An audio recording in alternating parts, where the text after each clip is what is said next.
अस्सलामुअलैकुम जी, सब सवेरे पाकिस्तान में बहुत खुशामदीद। मैं हूँ शिफा यूसुफ से और मैं हूँ वैस मंगलवाला। मेरी तरफ से भी आप सबको अस्सलामुअलैकुम। खुदा का शुक्र है कि उसने हमें आज की सुबह देखना नसीब फरमाई और आज की सुबह का आगाज देख लें आप किस स्टाइल में किया है, किस एटीट्यूड में किया है, किस कूल तरीके से किया है। ये क्या मामला है? वो क्या होता है वो यो क्या हो गया? पहले आप कुछ दिन पहले नजर का चश्मा पहन के प्रोग्राम कर रही थी, अब आप सनग्लासेस लगा कर आ गए। सन है नहीं, ग्लासेस लगा लिया आपने। तो नजर का चश्मा तो चले नजर की कमजोरी की वजह से था, लेकिन ये आपने किस कमजोरी को छुपाया? अब इसमें मेरा एक सवाल है आपसे। क्या आपने कभी कोई प्रोग्राम ऐसा देखा जिसमें कोई रॉक स्टार वगैरह बैठे हो और उन्होंने काला चश्मा लगाया? अक्सर औकात बाहर के ममालिक में तो अक्सर इस तरह होता है, वो स्टूडियो में बैठे हुए होते हैं और इंटरव्यू हो रहा होता है, उन्होंने काला चश्मा लगाया हुआ होता है। पाकिस्तान में भी कुछ मैंने देखे इंटरव्यू, जैसे हमारे सिंगर्स वगैरह ज्यादा करते हैं, बड़े एक्टर्स भी थोड़ा बहुत ये करते हैं। तो जब एक्टर कर सकता है तो एंकर क्यों नहीं कर सकता? क्योंकि एक्टर भी एक तरह का एक्टर होता है, ये आप कह रही हैं? हो सकता है, बिल्कुल। एक्टिंग ड्रामेबाजी है तो हम भी बड़ी करते हैं ना। तो इसलिए मैंने सोचा कि भाई आज मैं तो स्टाइल में और क्या काला चश्मा। अब इस पे मुझे ये देखना है कि लोगों का जो है इस पे क्या पर्सपेक्टिव आता है। क्या वो एंकर अगर काला चश्मा लगाए तो क्या आपके लिए एक्सेप्टेबल होगा, या आप कहेंगे नहीं नहीं यार ये क्या तुम लोगों ने बनाया तुम लोग वैसे ही ठीक हो जैसे तुम लोग होते हो यूजुअली। क्या ये आएगा या ये आएगा कि हाँ भाई जब वो कर सकते हैं तो आप भी करें, जब वो कर सकते हैं तो मैं क्यों ना करूं। अब तो एक जमाना देखें ऐसा था कि जिसमें एक्टर्स जो थे वो बहुत ज्यादा एक सॉट आफ्टर कमोडिटी टाइप चीज थे ना, मतलब उन्हीं के साथ तस्वीरें भी खिंचवानी है, सेल्फियां, ऑटोग्राफ का सारा मामला। अब आप देखें कि पाकिस्तान के बड़े बड़े सहाफी अगर जाएं किसी शादियों वादियों में तो लोग उनकी तरफ लपकते हैं और और फिर उसके बाद एक नया मरहला आया और वो आया सियासतदानों का। उसके बाद एंकर्स के बाद लोग सियासतदानों की तरफ लपकने लग गए तस्वीरें खिंचवाने के लिए और ऑटोग्राफ्स और सेल्फियां लेने के लिए। तो वो जो स्टारडम वाला इफेक्ट था वो सिर्फ शोबिज तक रुका नहीं बल्कि वो आगे की तरफ निकल गया। और वो शोबिज यानी कि टीवी पे आने वाले रोजाना जब भी हम किसी सियासतदान या एंकर वगैरह को टीवी पे देखते हैं तो उनके साथ एक ताल्लुक हो जाता है, एक रिलेशनशिप बन जाता है। उनकी बातों को कुछ लोग पसंद करते हैं, क्रिटिसिज्म भी होता है जाहिर है, लेकिन वो भी एक स्टार की हैसियत जो है वो अपने अंदर बना के अब बैठे हुए।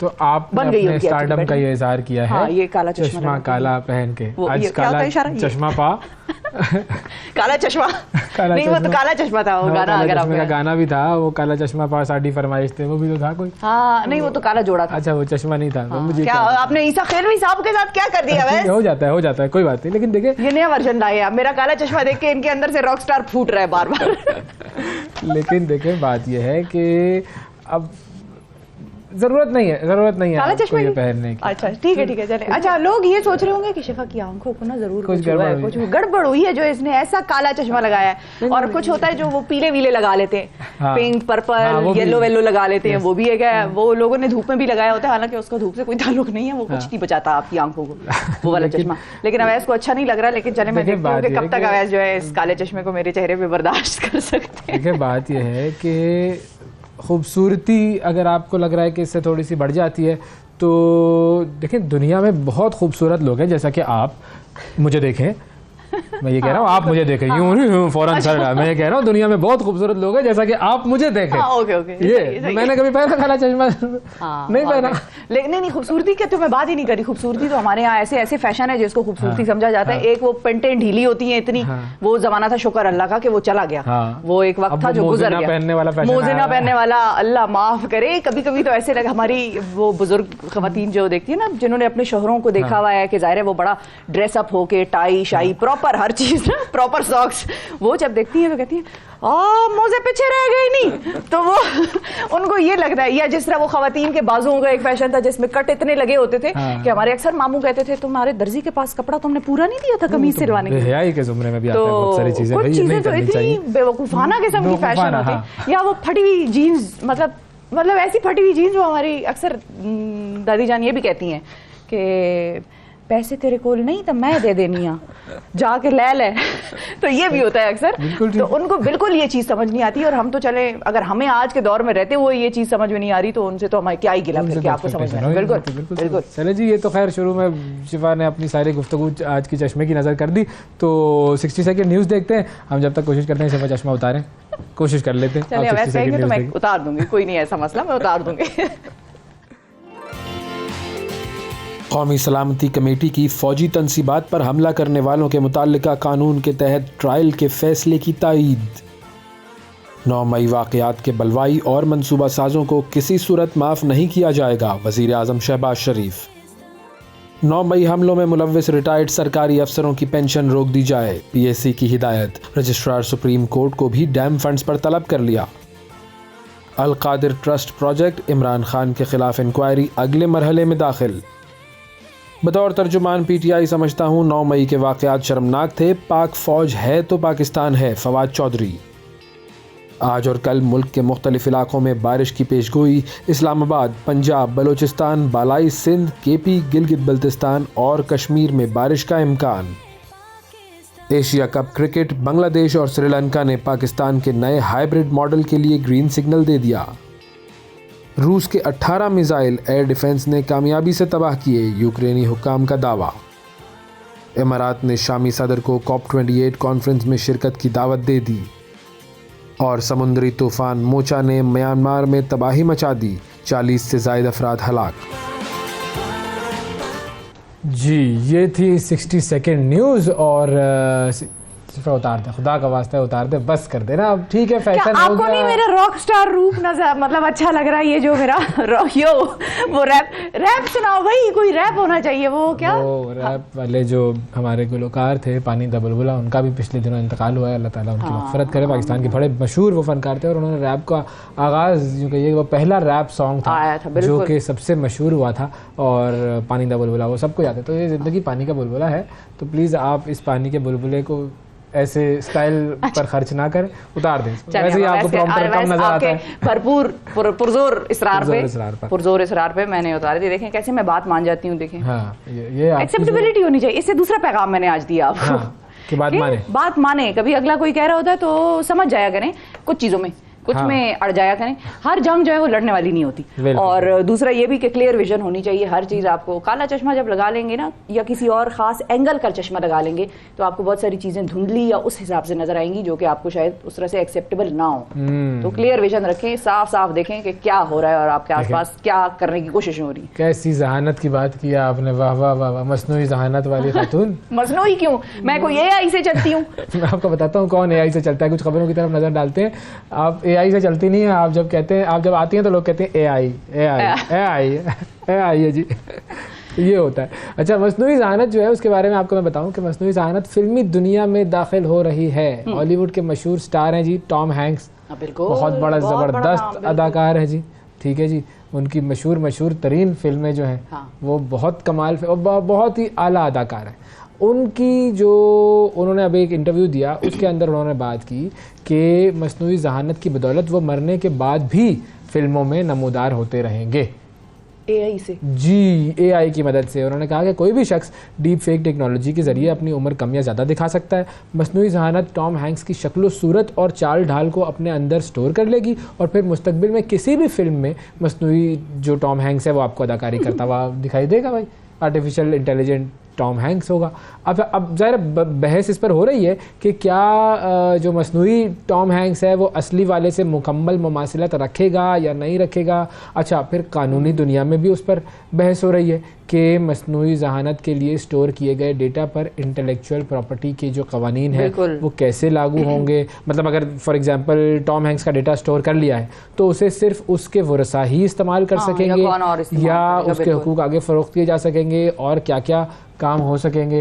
तो बहुत सारी चीज़ें ऐसी हैं कि जो कि आर्टिफिशियल इंटेलिजेंस के और डीप फेक के और इस तरह के इस्तेमाल के हवाले से सवाल हैं बहुत सारे। अच्छा, टॉम हैंक्स ने उस इंटरव्यू में ये भी कहा था, उसने ये कहा कि लोगों को पता होगा कि ये आर्टिफिशियल इंटेलिजेंस बेस्ड एक कैरेक्टर बनाया गया है, लेकिन लोग उसकी परवाह नहीं करेंगे, देखेंगे वो फिर भी। डज इट मैटर कि अच्छा ठीक है वो आर्टिफिशियल इंटेलिजेंस वाला है या नहीं है। तो आपका क्या ख्याल है, आप भी थोड़े दिन में आर्टिफिशियल इंटेलिजेंस वाली अपनी एंकर बिठाएं? नहीं, मैं अपना को होस्ट बिठा सकती हूँ आर्टिफिशियल इंटेलिजेंस वाला। मरने के बाद मेरे आपके गुजर जाने के बाद। आप ज्यादा ब्लंट हो गए, मैं तो गुजर जाने का चीज वही होती है, गुजर गए, इंतकाल फरमा गए, चल बसे, जहाँ भाग हो गए।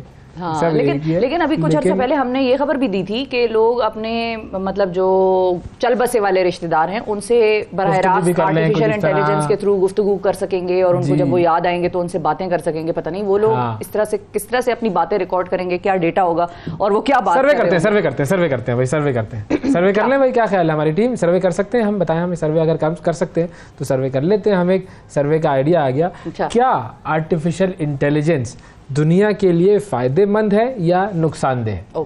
ये सवाल है जी। हाँ, ठीक है, हाँ या नहीं, फायदेमंद नुकसानदेह होगा ना, मतलब हाँ या नहीं नहीं फायदेमंद है तो हाँ या नहीं ऐसे कर सकते हैं। उस सवाल को फिर इस तरीके से, क्या आर्टिफिशियल इंटेलिजेंस की टेक्नोलॉजी दुनिया के लिए फायदेमंद है, हाँ या नहीं? ठीक है जी। तो अब ये हमारे सोशल मीडिया पेजेस पर हम सर्वे लगा देते हैं और आप उस पर बात कर लें, आप ज़रा इस पर सोच समझ लें, सोच विचार करें और उसके बाद आप हमारे सोशल मीडिया पेजेस पर जाएं और क्लिक करें, अपनी रियल इंटेलिजेंस की मदद से क्लिक करें और क्लिक करने के बाद हम आपको बताएंगे कि जी क्या हमारा जो है वो आंसर रहा। कितने लोग कहते हैं कि फायदेमंद है और कितने लोग कहते हैं नहीं, ये नुकसानदेह है, मामला इसका खराब है। अच्छा, अब इसी तरह की एक futuristic technology, AI is also futuristic technology. अब एक और फ्यूचरिस्टिक टेक्नोलॉजी का जो इस्तेमाल है वो यहाँ पर देखा गया कि जापान ने उसको इस्तेमाल किया, तजुर्बा किया एक तरह से, और हमेशा से जापान या चाइनीज जो टेक्नोलॉजी है वो is way ahead from the entire world. ये तो इसमें कोई सारी इलेक्ट्रॉनिक्स खरीदनी होती है जापानी लेते हैं ना भाई, जापानी लेते हैं बिल्कुल, और ओरिजिनल मांगते हैं। अब तो फिर बाद में वो ताइवान और इधर उधर की हो गई।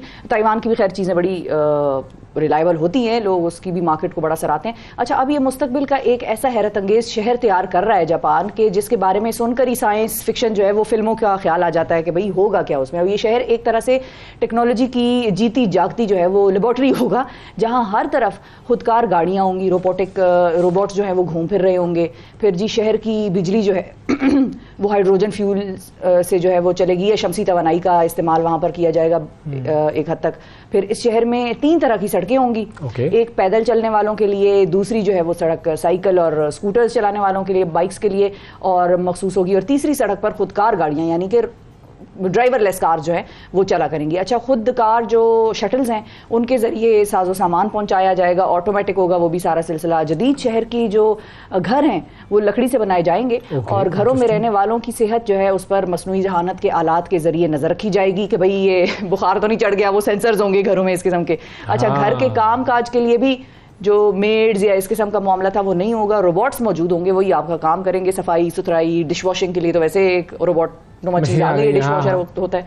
अच्छा, वॉशिंग मशीन, कपड़ों के लिए वॉशिंग मशीन होती है। अच्छा, इस शहर में पहले 5 बरस में 360 बुजुर्ग जो हैं अफराद दीगर ख़ानदान और सरमायाकार मुंतकिल होंगे। ये भी उन्होंने जो है एक तरह से डेटा जो है वो प्रिडिक्ट कर लिया है। अच्छा, फिर इस शहर की कुल आबादी, फैसिलिटी शायद ओपन की होगी उसके लिए, तो इन्हीं लोगों के लिए।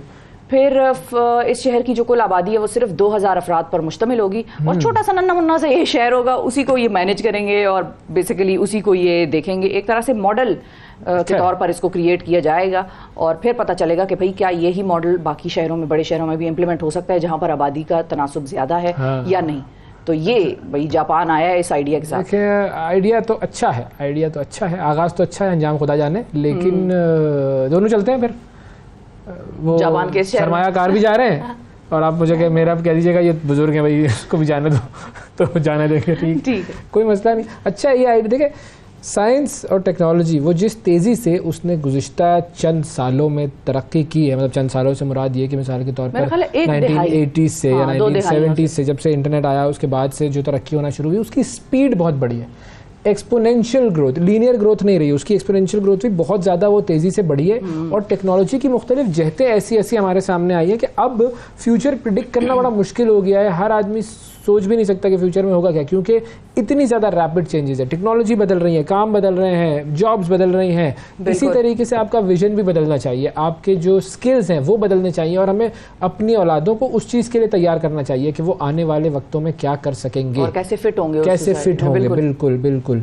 अच्छा, अब ये एक चीज़ जो हमारे बिल गेट्स साहब हैं जो कि माइक्रोसॉफ्ट के शरीक बानी हैं और वो काफ़ी अरसे से दुनिया के अमीर तरीन अफराद की फहरिस्त का हिस्सा हैं, अब उन्होंने एक बात की है, उन्होंने कहा है जी मेरी ज़िंदगी का सबसे बड़ा पछतावा क्या है?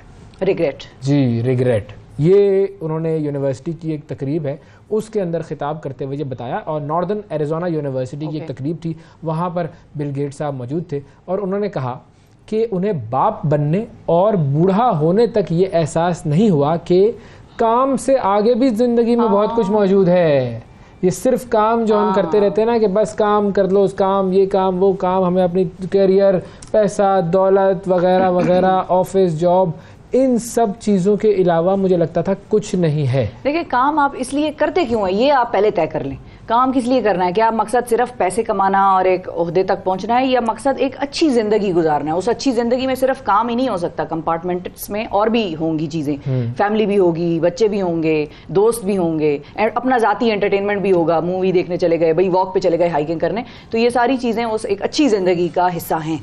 हाँ, अब अकेले नहीं हो सकता। वो सारी चीज़ें वो अच्छी ज़िंदगी का हिस्सा तो है, लेकिन बहुत मर्तबा वो जो कहते हैं ना वर्क लाइफ बैलेंस, वो बैलेंस लूज़ हो जाता है। तो बुनियादी तौर पर बिल गेट्स साहब इस चीज़ पर बात कर रहे थे कि वो बैलेंस नहीं था मेरी ज़िंदगी में, अनटिल अनलेस कि मैं बाप बना, थोड़ा ज़रा एज मेरी मैच्योर हुई। उन्होंने कहा जब मैं जवान था तो तातीलात पर यकीन नहीं रखता था, वीकेंड पर मुझे यकीन नहीं था, और मैं अपने इर्द गिर्द मौजूद हर फर्द को काम करने के लिए मजबूर करता था। ये उन्होंने अपनी ट्रेट बताई है, ठीक है। उन्होंने कहा कि जी माइक्रोसॉफ्ट को तश्कील देने के लिए मैंने हार्वर्ड यूनिवर्सिटी में अपनी तालीम को छोड़ा था। फिर माइक्रोसॉफ्ट के इब्तदाई दिनों में वो काम और ज़िंदगी के दरमियान तवाज़ुन की अहमियत को समझ नहीं सके थे, और हमेशा उन मुलाजमीन पर नज़र रखते थे जो जल्दी चले जाते थे या दफ्तर में देर तक मौजूद रहते थे। तो आप उससे ना जज कर रहे होते हैं कि जल्दी चला जाता है, ये काम नहीं करता, ये देर तक बैठा हुआ है तो ये काम करता है। हालांकि वो शख्स जो जल्दी गया है वो अपना काम पूरा करके जा सकता है। अच्छा, फिर उसके बाद उन्होंने एक काम ये भी किया, जो बात उन्होंने की वो क्या थी कि उन्होंने कहा कि नौजवान जितने भी हैं वो इस सबक को सीखें और मेरी तरह लंबे अरसे तक इंतज़ार ना करें, अपने रिश्तों को मजबूत बनाने के लिए वक्त निकालें, अपनी कामयाबियों का जश्न मनाएं, अपनी नाकामियों के असर से निकलें, वर्क लाइफ बैलेंस रखें। ये तो खैर मैं इस चीज़ में तो बिलीव ही नहीं लगती रोकती। लोग कहते हैं ना कि काम बहुत है आजकल, काम बहुत है, टाइम नहीं है। हमेशा टाइम होता है आपके पास, आपकी प्रायोरिटी पर डिपेंड करता है। आपने किसी के लिए वक्त निकालना है तो वो निकल आएगा, किसी के लिए नहीं निकालना तो आप वेले भी बैठे होंगे, आप कहेंगे मेरे पास तुम्हारे लिए टाइम नहीं है। लेकिन तो ये है कि होती है हमारी, अगर आप किसी जगह पर काम कर रहे हैं तो बहैसियत एम्प्लॉई आप अपने वर्क लाइफ बैलेंस का मैक्सिमम ख्याल रखें, और अगर आपके साथ कोई, आपके अंडर कोई टीम काम कर रही है तो उस टीम की ज़रूरियात को समझें, उनकी लाइफ को बैलेंस बनाने की कोशिश करें। ये ना हो कि बस आप उनसे कहें हर वक्त काम करो। यार इसका मतलब ये थोड़ी प्रोड्यूसर मेरे कान में कह रहा है छुट्टी पे जा रहा हूँ, अभी ऐसे थोड़ी होता है। फौरन मेरे कान में क्यों नहीं बोला? हम दोनों के कान में वो आला लगा हुआ है सुनने वाला। बॉस मैं हूँ ना यहाँ पर, ये तय है। इसका मतलब उन्होंने मुझसे पूछा, लेकिन इसका मतलब ये नहीं है कि फौरन आप जो है वो छुट्टी ले ले भाई, बाद में बात होगी इस पर। फ्री हो जाते हैं, ये पाकिस्तान के लिए नहीं है भाई ये खबर। मैं लेकिन आपको बताती हूँ कि एक जगह हुआ ऐसा है कि एक खातून है, मुर्दा खातून, ठीक है, वो मतलब उनका इंतकाल हो चुका है। हाँ। उन्होंने इलेक्शन जीतकर सबको हैरान कर दिया है? और ये वाकया कुछ यूं हुआ कि, और मैं चले ये भी बता ही देती हूँ, लोग समझेंगे शायद पाकिस्तान की खबर है, ऐसा नहीं है। इधर इंडिया में इलेक्शन ही नहीं हो रहे पे होंदे पे थे किथे होसी इलेक्शन और जीतना वीतना। ये वाकया जो है वो उत्तर प्रदेश का है, और इसलिए मैंने क्लैरिटी दे दी कि लोग ये ना समझे, पता चले मैं आखिर तक बताती चलूं तो आप लोग समझेंगे ये पाकिस्तान का वाकया। पाकिस्तान का नहीं है, लेकिन इधर भी हालात कुछ इसी किस्म के। अच्छा, बजनूर एक जिला है वहां पर, और उसकी खातून है आशियाबी। उन्होंने बल्दियाती इंतखाबात के लिए कागजात नामजदगी दाखिल कराए, लेकिन फिर उनके फेफड़ों और पेट में इन्फेक्शन शुरू हो गई, और ये बीमारी इतनी बढ़ गई कि वो वोटिंग से 12 दिन पहले ही चल बसी। अच्छा, इंतखाबात पोस्टपोन नहीं होते वहां पर क्या? हालांकि नॉर्मली ये होता है कि इंतखाबात पोस्टपोन्ड हो जाते हैं उस हल्के में, हाँ। जिस हल्के में अगर किसी उम्मीदवार का इंतकाल हो जाए। पाकिस्तान में तो ऐसे ही होता है, और यही लॉ है, क्योंकि अगर आप नॉमिनेटेड थे और आपका इंतकाल हो गया तो आपकी पार्टी है जिस भी तरीके से आप, फिर वो दूसरा शख्स नॉमिनेट होगा। अच्छा, अब उत्तर प्रदेश में इंतखाबी अमल शुरू होने के बाद किसी भी उम्मीदवार का नाम जो है वो बैलेट पेपर से नहीं हटाया जा सकता, और इसके लिए उनका नाम भी उम्मीदवारों की फहरिस्त में शामिल रहा। जब वोटिंग का नतीजा आया तो पता चला कि वो खातून जो हैं वो तकरीबन 44% वोट हासिल करके म्यूनसिपल सिविल बॉडी की नशिस्त जीत चुकी हैं, और बाद में मालूम ये हुआ कि वो खातून अवाम में बहुत ज़्यादा मकबूल थी, और लोगों ने इज्जत और एहतराम देने के लिए उन्हें बढ़ चढ़ कर जो है वो वोट दिए। और ये तारीख का पहला मौका ऐसा है जब कोई शख्स जो कि दुनिया में ना हो वो इंतखाबात जीत जाए।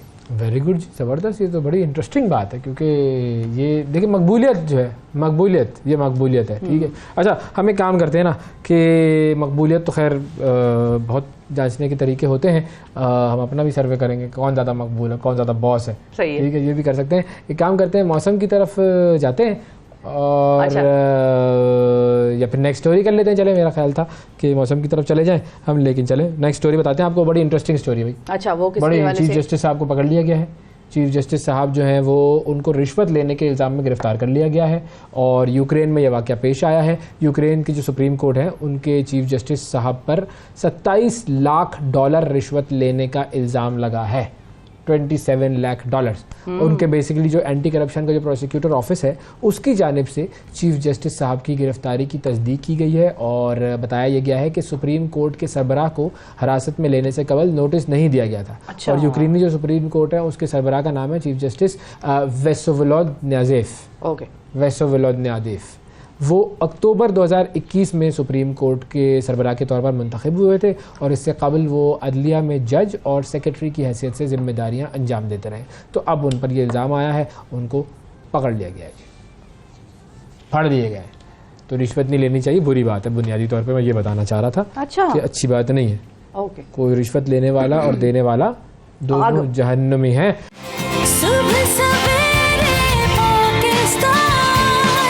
सुबह सवेरे पाकिस्तान, सुबह सवेरे पाकिस्तान। वेलकम बैक जी। सुबह सवेरे पाकिस्तान में एक मरतबा फिर खुशामदीद। मोटापा और वज़न बढ़ना ये दोनों चीज़ें वैसे तो बज़ाहिर एक तरह की लगती हैं, लेकिन एक हद से आगे जाए तो फिर ये मुख्तलिफ हो जाती हैं। अब हर इंसान का जो एक वेट है जिसको आप कहें मिसाली वज़न, उसका जो उसका आइडियल वेट जिसको आप कहें, वो उसके कद को नाप करते हैं। वो BMI वगैरह निकाला जाता है। अगर इंसान का वज़न उससे 30% ज़्यादा हो, यानी जो आपका आइडियल वेट है उससे 30% ज़्यादा हो जाए, तो इसका मतलब है कि आपका वज़न बढ़ गया है। लेकिन अगर ये वज़न 30% से भी ज़्यादा आपका इंक्रीज़ हो जाए तो कहते हैं कि आप मोटापे की हदूद में दाखिल हो गए हैं। और अगर वज़न उससे भी आगे बढ़ जाए तो फिर ये एक बीमारी बन जाता है और इंसान फिर चलने फिरने से भी कासिर हो जाता है। और एक ऐसे ही शख्स से हम आपकी मुलाकात करवाते हैं। 36 साल मोहम्मद तारिक साहब जो हैं वो इसी बीमारी का शिकार हैं। वज़न उनका तकरीबन 250 किलोग्राम तक जा पहुंचा है, जिसकी वजह से वो चल फिर नहीं सकते हैं। इलाज के लिए उन्होंने अपनी सारी जमा पूंजी खर्च कर डाली है, लेकिन कोई कामयाबी उनको नहीं मिली है। मोहम्मद तारिक का वज़न कब से बढ़ना शुरू हुआ? मोहम्मद तारिक घर का खर्चा अब कैसे चलाते हैं? 250 किलोग्राम वज़न रखने वाले मोहम्मद तारिक उन पर क्या गुजर रही है, और उन्हीं की ज़बानी हम ये बात आप तक पहुँचाएंगे। हमारे नुमाइंदे मोहम्मद तारिक साहब के साथ मुल्तान में मौजूद हैं हसीब आवान। अस्सलाम वालेकुम हसीब। वालेकुम सलाम जी। बहुत शुक्रिया हसीब। मोहम्मद तारिक साहब से हम बात करना चाहेंगे और ज़ाहिर है आप उसमें हमारी फैसिलिटेशन देंगे।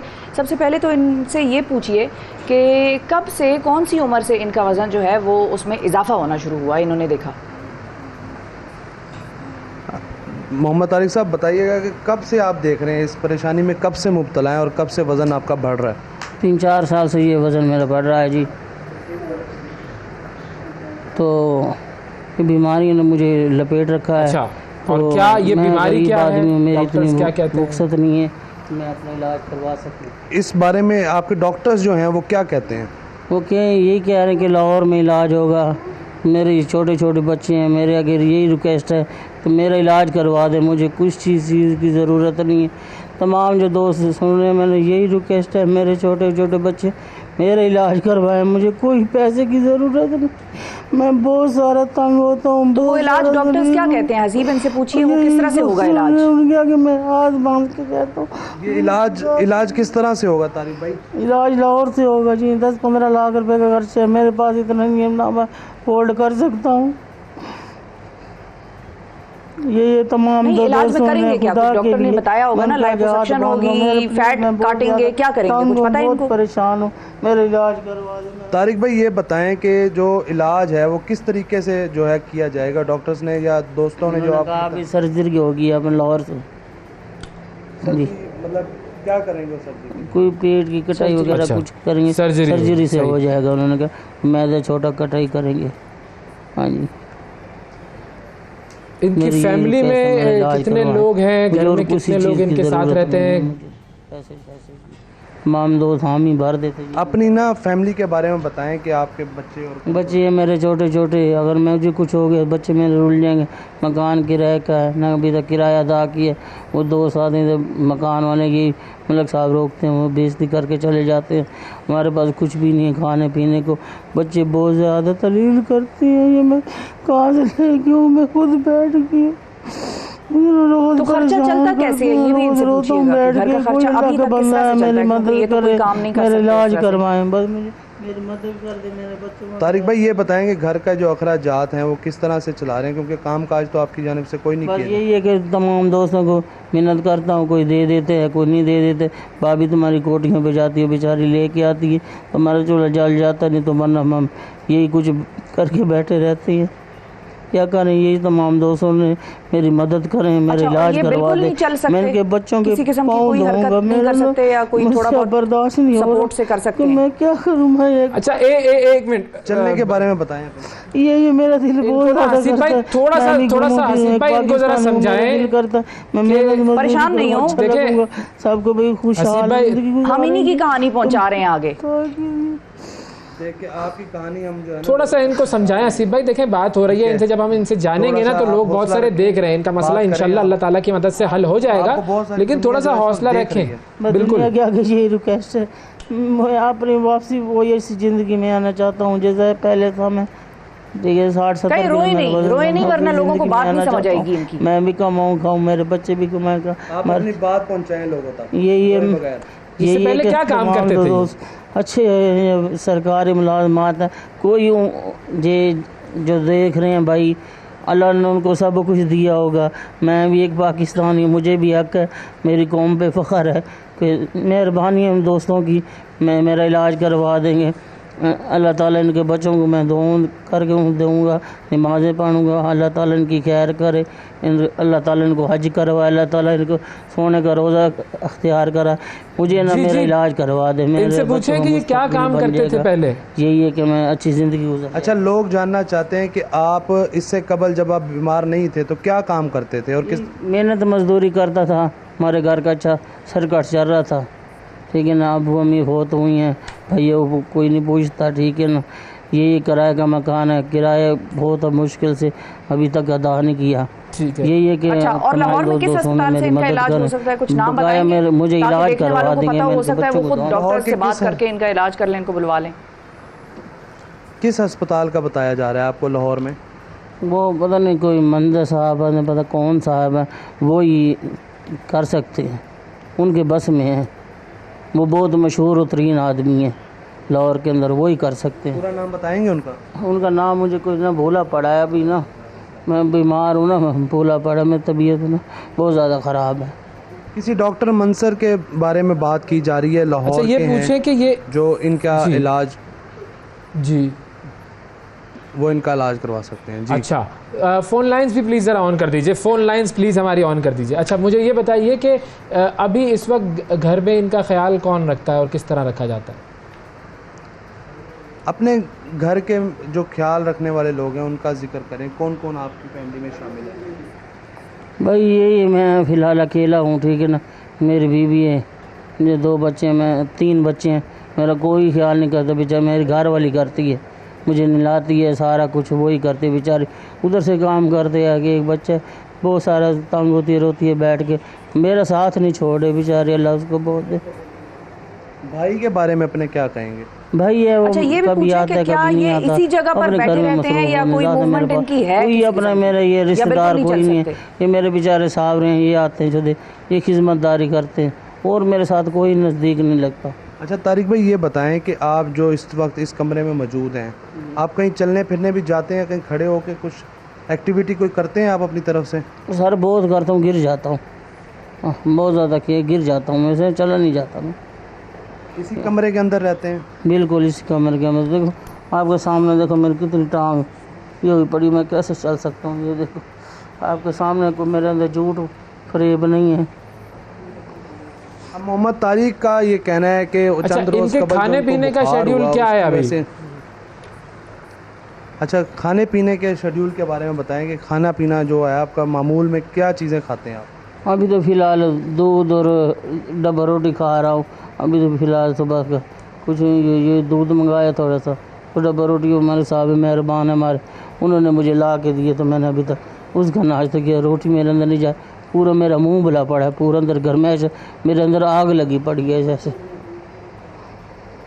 छोटी छोटी बच्ची हैं, देखो वो देखो। अच्छा, और इनके बच्चे जो हैं पड़ी हुई हैं, बस उनकी क्या उम्रें हैं? बस अल्लाह की आस को बैठे हैं, बस कोई अल्लाह का नेक बंदा है, मुझे ले जाए, मेरा इलाज करवा दे, मेरे बच्चों का ख्याल करें। अच्छा, अपने बच्चों की उम्र के बारे में बताएं कि बच्चों की क्या क्या उम्रें हैं, कितने बच्चे हैं? एक मेरी बेटी है वो 5 साल की है, छोटी है जो 3.5 साल की है, बच्चा है 8 माह का है।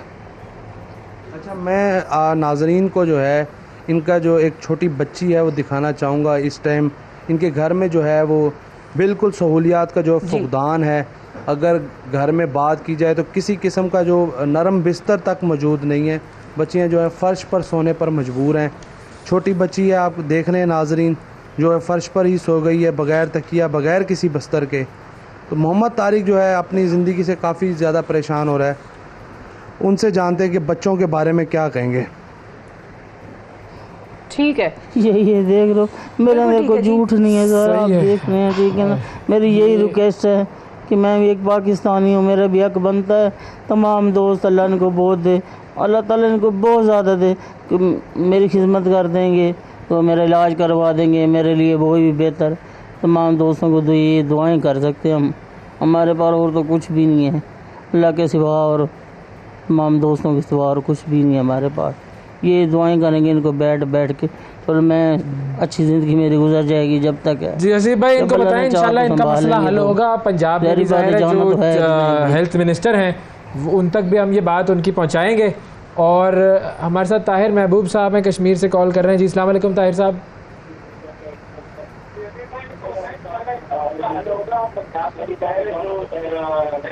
यार प्लीज़ उनकी आवाज़ बंद करवा दिया करें जब भी कॉल आए ना कोई भी, ताकि हमारे लिए आसानी हो और उन्हें आसानी से हमारी बात समझ सकें वो।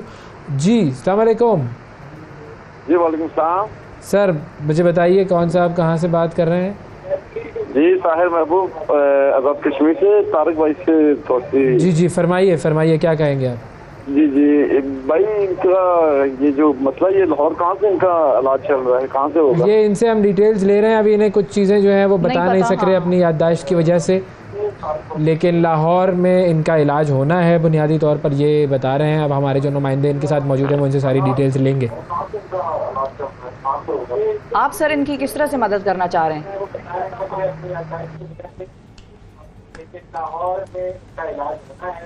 आई थिंक ये जो टेलीविजन जो है ना, अगर ये खुला रहेगा तो जिंदगी में कभी भी हमारे कॉलर से हमारी बात हो नहीं सकेगी। कैसे आपसे बात करेंगे? तो ये मसला है। इनसे तारिक साहब से हमारी टीम रब्ता कर लेगी, ताहिर साहब से, और फिर उसके बाद उनसे जो है वो हम जो भी आगे होता है देख लेंगे। और देखें ये मामला जो है वो इंसान के ऊपर कभी भी, किसी के ऊपर कभी भी बीमारी आ सकती है, और जब बीमारी आती है तो उसमें जो हम बात करते हैं ना कि सब कुछ बिक जाता है। इंसान अगर गरीब है तो वैसे ही वो मुश्किलात का शिकार है, और उसके बाद बीमारी जो है वो उसकी मुश्किलात को डबल कर देती है। तो अब ऐसे लोगों को सही ज़िंदगी की तरफ आना, उनकी सही ट्रीटमेंट करना, ये सारी चीज़ें हमारा काम है कि हम ये करें। और आप सब लोग जो देख रहे हैं, जिस भी तरीके से हो सकता है इनके मसले को हल करने के लिए अगर आप किसी भी किस्म की कोई मुआवनत कर सकते हैं तो ज़रूर आप हमें कॉल कर सकते हैं। हमारा राब्ता नंबर जो है वो हमारी स्क्रीन पर आ रहा है, फेसबुक पेजेस पर आप लिखकर जो है वो मीडिया पर भी आप देख हमारी सकते टीम हैं। आपको रिस्पॉन्ड करेगी। फिर federal health minister, Punjab health minister, जितने भी जो डिपार्टमेंट्स हैं, हेल्थ डिपार्टमेंट है, उन सब के लिए भी ये एक बहुत केस स्टडी है कि वो किस तरीके से इस मसले को हल कर सकते हैं। छोटी सी ब्रेक लेते हैं, ब्रेक के बाद दोबारा आते हैं।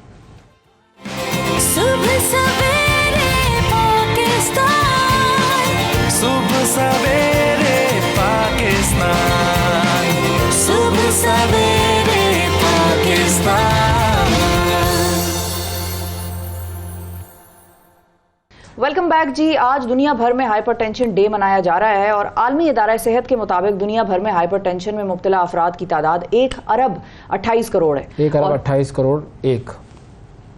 एक और डाल दें उसके अंदर आपको।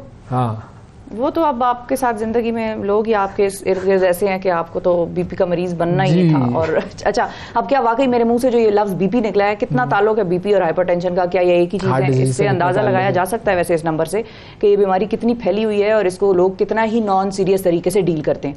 वर्ल्ड हाइपरटेंशन डे मनाने का मकसद ये है कि इसके बारे में अवेयरनेस फैलाई जाए और जहनी तनाव और परेशानी की वजह से ये हाई ब्लड प्रेशर और इसके नतीजे में दिल के दौरे की खतरात बढ़ जाते हैं, इनको कम करना जो है वो मकसूद है आज के हमारे सेगमेंट से। हमारे साथ डॉक्टर बिलाल मुस्तफ़ा साहब मौजूद हैं, कार्डियोलॉजिस्ट हैं शिफा इंटरनेशनल में। अस्सलाम वालेकुम डॉक्टर साहब। वालेकुम सलाम मैडम। सर, ये बीपी और hypertension is it one thing और डिफरेंट? देखिए, ब्लड प्रेशर जो है ना, दैट इज वो तो जिंदगी का एक जुज़ है। आई मीन वो एक मैंडेटरी चीज़ है, जब से इंसान पैदा हुआ है जब तक मर रहा है blood pressure is there. Problem blood pressure नहीं है, ब्लड प्रेशर की एक्सट्रीम्स ऑफ बोथ एंड्स है। लो होना और हाई होना is a problem. It's the hypertension that is a problem, blood pressure is not a problem. नहीं, लोगों आमतौर में पाकिस्तान की बात कर रहे हैं हम, तो लोग कहते हैं मुझे बीपी हो गया है। बिल्कुल, तो वो बीपी लो भी हो सकता है, हाई भी हो सकता है। उस कॉन्टेक्स्ट में पूछ रही थी, जो एज अ बीमारी है, exactly yes, the blood pressure और जो हाइपरटेंशन है, so the actual word is hypertension, जिसको हम उर्फ़ आम में ब्लड प्रेशर का कहते हैं, या फशार अक्सर लोग कहते हैं, फिशार खून, इट्स द सेम थिंग। तो ये हाइपरटेंशन बुनियादी तौर पर कैसे हो जाती है? देखिए, ब्लड प्रेशर की बहुत सी वजूहात हैं, ठीक है। एक जिसका भी आपने इंट्रो में जिक्र किया, द स्ट्रेसेस एंड टेंशंस, और जो आजकल आप देख रहे हैं एनवायरमेंटल फैक्टर्स अलॉट। देखें, ब्लड प्रेशर की 3 बेसिक रीजंस आती हैं जब हम उसको देखते हैं। एक तो होती है जिसको पुराने ज़माने में कहा जाता था एसेंशियल हाइपरटेंशन के जी, जिसकी कोई रीज़न नहीं समझ आती। वो आप कह लें डॉक्टरों की नालायकी है बेसिकली, कि रीज़न ही नहीं समझ आएगी, वरना रीज़न इज़ ऑलवेज देयर, ठीक है। जो दूसरी चीज़ होती है जिसको हम कहते हैं सेकेंडरी हाइपरटेंशन, या किसी वजह से कुछ, अमूमन किसी को 35 साल से कम उम्र में अगर ब्लड प्रेशर हो तो हम हमेशा उसके बारे में सोचते हैं कि कुछ और आपकी जिस्मानी बीमारियां ऐसी हैं जिनका फेस फैक्टर ब्लड प्रेशर की सूरत में आता है, बीमारी कुछ और होती है। It can be a tumour, it can be like गुर्दों की बीमारी हो गई, फेफड़ों की बीमारी हो गई, दिल के अपने रगों के मामलात ऐसे होते हैं जिनके, तो उनको हम कहते हैं सेकेंडरी कॉजेज। और तीसरी एक जो सबसे इंपॉर्टेंट है पाकिस्तान में स्पेशली, प्रेगनेंसी इंड्यूस्ड हाइपरटेंशन, जो दौरान हमल होती है और हमल के बाद अक्सर ठीक हो जाती है और लोग समझते हैं ठीक हो गई, जैसे दौरान हमल शुगर। एग्जैक्टली। तो अब इनका रिस्क ये होता है, ये सही हो जाती है, ये सही नहीं होती। नहीं, वो भी सही हो जाती है, वो मास्क हो जाती है, सही नहीं होती। 8 से 10 साल बाद वो फुल ब्लोन तरीके से आती है। तो वो कई दफा माएँ जो ये समझती हैं कि भाई हुई थी, ठीक हो गई, अब उसके बाद केयर करने की जरूरत तो क्या ये जो हाइपरटेंशन प्रेगनेंसी में होती है, क्या वो भी 8 से 10 साल बाद दोबारा आ जाती है? बिल्कुल। इसका मतलब है आपको इसने एक इंडिकेशन दे, एक स्पार्क आपको दे दिया ना, जैसे आप कहते हैं एक लाइट जो उसने झपाका दे दिया है, तो यू ऑलवेज गेट, यस, आप बता देते हैं यार कुछ, I need to check on it. मैं ये तो नहीं कर सकता कि उस पर आप बिल्कुल मट्टी पाव वाला हिसाब तो नहीं कर सकते ना, so you have to be very careful. तो इन दोनों सूरत हाल में ये, तो कोई ऐसी कोई चीज़ जिससे आपको पता चला कि सिम्टम्स ऐसे हों कि जिससे आपको अंदाजा लगे कि इस शख्स को हाइपरटेंशन या, देखिए प्रॉब्लम ये है शुगर और ब्लड प्रेशर दोनों के साथ कि लोग अक्सर समझते हैं कि शायद ब्लड प्रेशर होगा तो हमें कुछ ना कुछ अलामात आएंगी। हाँ, मतलब कुछ अंदर कुछ होगा। लेकिन हम देखिए, हम हमेशा कहते हैं कि ब्लड प्रेशर और शुगर जो है दीमक की तरह चाट जाता है। उसकी वजह यह कि दीमक आपको पता ही नहीं लगता। अगर इस डेस्क को दीमक लगी हुई है तो अनटिल अनलेस आप इसके ऊपर लोड डालेंगे तो बोलेगा ना, दूर से तो सब चीज चमक रही अंदर ही अंदर खा जाएगा। एग्जैक्टली। तो ब्लड प्रेशर भी जो है ना, आपको इस तरह की अलामात नहीं, अक्सर लोग समझते हैं आज सर दर्द हो रहा है, जिस्म थका हुआ है, ब्लड प्रेशर। कौन सी एज में ये नजर आना शुरू होता है? पहले जमाने में तो 18 प्लस। अब दुनिया भर के अंदर जो रिकमेंडेशन है वो ये कि 18 से ऊपर उम्र के अंदर, पहले अमूमन कहा जाता है बुढ़ापे का है, ठीक है, पहले अमूमन। लेकिन मैं आपको स्टैटिस्टिक्स अगर मैं शेयर करूं पाकिस्तान का, हालांकि पाकिस्तान में डाटा ही कोई नहीं होता, लेकिन लेट से इनका जो भी डाटा है 18 से लेके 40 ईयर्स ऑफ एज तक ऑलमोस्ट 25% लोग हाइपरटेंसिव हैं। अच्छा। और 40 प्लस 35% है। ये अब हमारा डाटा है, आई थिंक कराची का डाटा है, एंड आई थिंक पिछले 2-3 साल का डाटा है। It's a big number. Karachi में तो वैसे ही हाइपरटेंशन के जरिए मरीज ज्यादा होंगे, तो खैर आपके इस्लामाबाद में और ज्यादा हो गए हैं जिस एरिया में आपका ऑफिस है, लेकिन I mean a lot of things are there, उसमें स्ट्रेस का भी रोल है। इससे बचने का कोई तरीका नहीं है? फॉर इंस्टेंस जैसे अब आप देख रहे हैं कि जैसे हमने कहा कि भाई स्ट्रेस ना लो, ये कहा जाता है, तो स्ट्रेस ना लो, is it easier said than done, या ठीक है हो सकता है? गुस्सा ना आए आपको? हाँ, देखिए इसके अंदर आपकी डेफिनेटली जिस तरह हर चीज के अंदर विल पावर होती है, उस तरह इसके अंदर भी आपका एक पर्सनल रोल है, how you tackle the stresses. ठीक है, देखिए जब भी, अच्छा स्ट्रेस हम मुझे समझते हैं सिर्फ टेंशन का नाम है, लेकिन स्ट्रेस फिजिकल स्ट्रेस भी है, इट इज इमोशनल स्ट्रेस भी है, वर्क स्ट्रेस भी है, ठीक है, फाइनेंशियल स्ट्रेस भी है। हाँ। ये सारे के सारे स्ट्रेस हम शायद सिर्फ ये समझते हैं कि शायद आज मेरी किसी से लड़ाई हुई है तो ये मेरा स्ट्रेस है। आई मीन सिंपल, आपने अगर 3 दिन से खाना नहीं खाया, ये भी स्ट्रेस ही है ना, बेचारे गरीब बंदे के लिए स्ट्रेस ही है।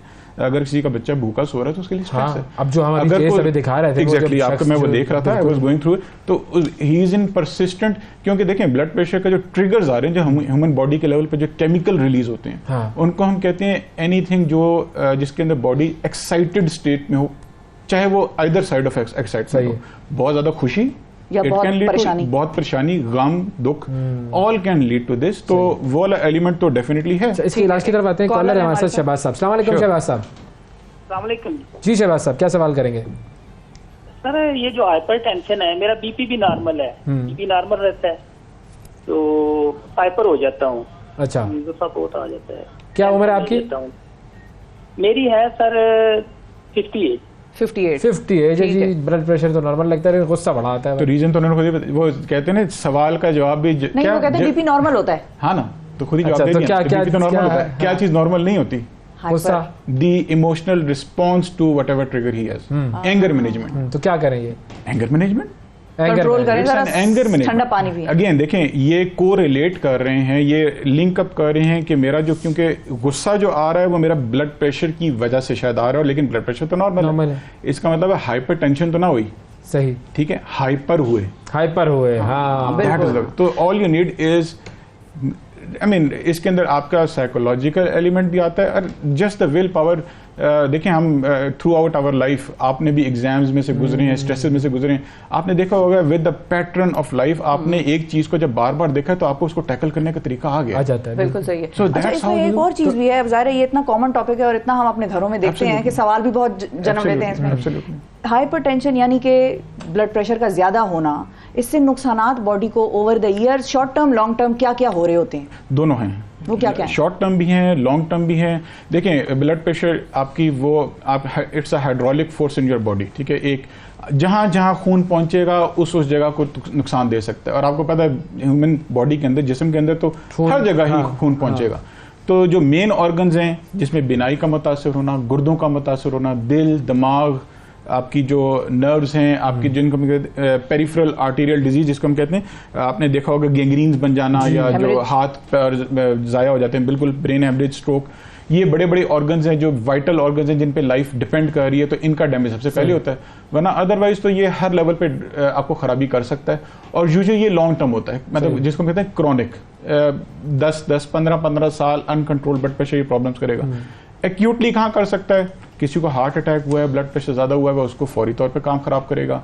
ब्रेन हेमरेज हुआ है, ब्लड प्रेशर ज्यादा हुआ है। प्रेगनेंसी का जिस तरह हम जिक्र कर रहे थे, प्रेगनेंसी है वो 9 मंथ्स हैं, 9 मंथ्स में भी जो प्रेगनेंसी वाली जो प्रॉब्लमेटिक फेज है वो यूजुअली लास्ट 3 मंथ्स होते हैं, वेरी क्रिटिकल। उसके अंदर बिकॉज उसमें तो आप 2 जिंदगियों के साथ खेल रहे हैं ना, माँ भी है और बच्चा भी है, और दोनों की इक्वली इंपॉर्टेंट इनपुट है दोनों की। अच्छा, इसके इलाज में आपसे पूछूंगा, एक कॉलर है जी, अल्लाह बख्श साहब। अस्सलाम वालेकुम। टीवी ऑन है जी, अल्लाह साहब आप टीवी बंद करके कॉल कीजिए। बंद करके कॉल करें भाई, बहुत शुक्रिया। ठीक है जी। जी अच्छा, इलाज कैसे होता है इसका? देखिए इलाज के अंदर 2-3 मुख्तलिफ एलिमेंट्स आ जाते हैं। बीइंग डॉक्टर हम लोग शायद डायरेक्ट जंप अक्सर कर जाते हैं कि सीधा आप दवाइयों के ऊपर जाएं, वरना जिसको कहते हैं लाइफस्टाइल चेंजेस या मेडिसिन के बगैर इलाज, जिस पे यूजुअली लोग एकदम से खुश हो जाते हैं दवाई के बगैर इलाज करें, उसमें डाइट भी आती है, उसमें लाइफस्टाइल। देखें वर्ल्ड वाइड जो main triggers of blood pressure है, स्मोकिंग, अब ये आपके कंट्रोल में ना करो। आप अगर सिगरेट छोड़ते हैं तो स्ट्रेट अवे आपका 5 से 10 मिलीमीटर तो वैसे ड्रॉप हो जाता है। ओके, ठीक है। अगर आप वेट अगर ज्यादा है और आप for every 10 kg weight loss you drop your blood pressure by almost 10। सही, ठीक है। आप फिजिकली एक्टिविटी शुरू करते हैं, और वो कोई ज्यादा भी नहीं है, आपसे ये नहीं कि आप ट्रेल 5 पे जाएं, it's a 30 minutes walk, 30 minutes walk 2 kilometre, कोई लंबे चौड़ी बात नहीं। 2 किलोमीटर 30 मिनट वॉक करना, या हफ्ते में 150 मिनट वॉक करना आपको वो कम कर देता है। डाइटरी अंदर हम लोग अक्सर कहते हैं जी नमक कम खाएं। जो चीज़ हम मिस कर जाते हैं वो ये है पाकिस्तान के अंदर, ये जो आपका तंदूर पे रोटी लग रही है ना, और जो आपका सारा बेकरी प्रोडक्ट है, it's all baking soda. Baking soda है ही सोडियम। आपका जो सारा फिजी ड्रिंक है, सही है, ये जी, जी, जी, सोडियम है। ठीक है। तो दुनिया में एक डाइट का नाम है, उसका इसे डैश क्या कर दिया, ठीक है। तो डैश डाइट जो है ना, वो एक डाइट है जो रिकमेंडेड की जाती है। वो अगर आप कोई भी बंदा, आजकल हर किसी के पास स्मार्टफोन है, गूगल पे आप डैश डाइट खोल गए ना, उसमें हर वो चीज शामिल है जो हम नहीं करते। सही, it's all plant diet. Yes, dash diet. तो शायद डैश नाम ही इसलिए रखा है कि उसमें कुछ भी आप खुद भी एक्सरसाइज करते हैं? आई डू, बट थोड़ी चोरी लोगों को बता दें कि डॉक्टर जो बोल रहा है वो खुद भी करता है। हाँ बिल्कुल, at least I do not smoke, at least I try to keep my stresses under control, और बिल्कुल एक्सरसाइज करते हैं, जरूरी है जी करना, और खुशी से करते हैं, मजबूरन नहीं, खुशी से। Thank you, thank you so much, thank you so much, such a pleasure. ये थी हाइपरटेंशन की कुछ कहानी। डैश डाइट देख लीजिएगा, डैश डाइट से आपको बहुत फायदा और अगर आपको नहीं मिलेगी तो हम भी आपके लिए डैश डाइट ले आएंगे। वक्फा लेते हैं, वक्फे के बाद दोबारा हाजिर होंगे।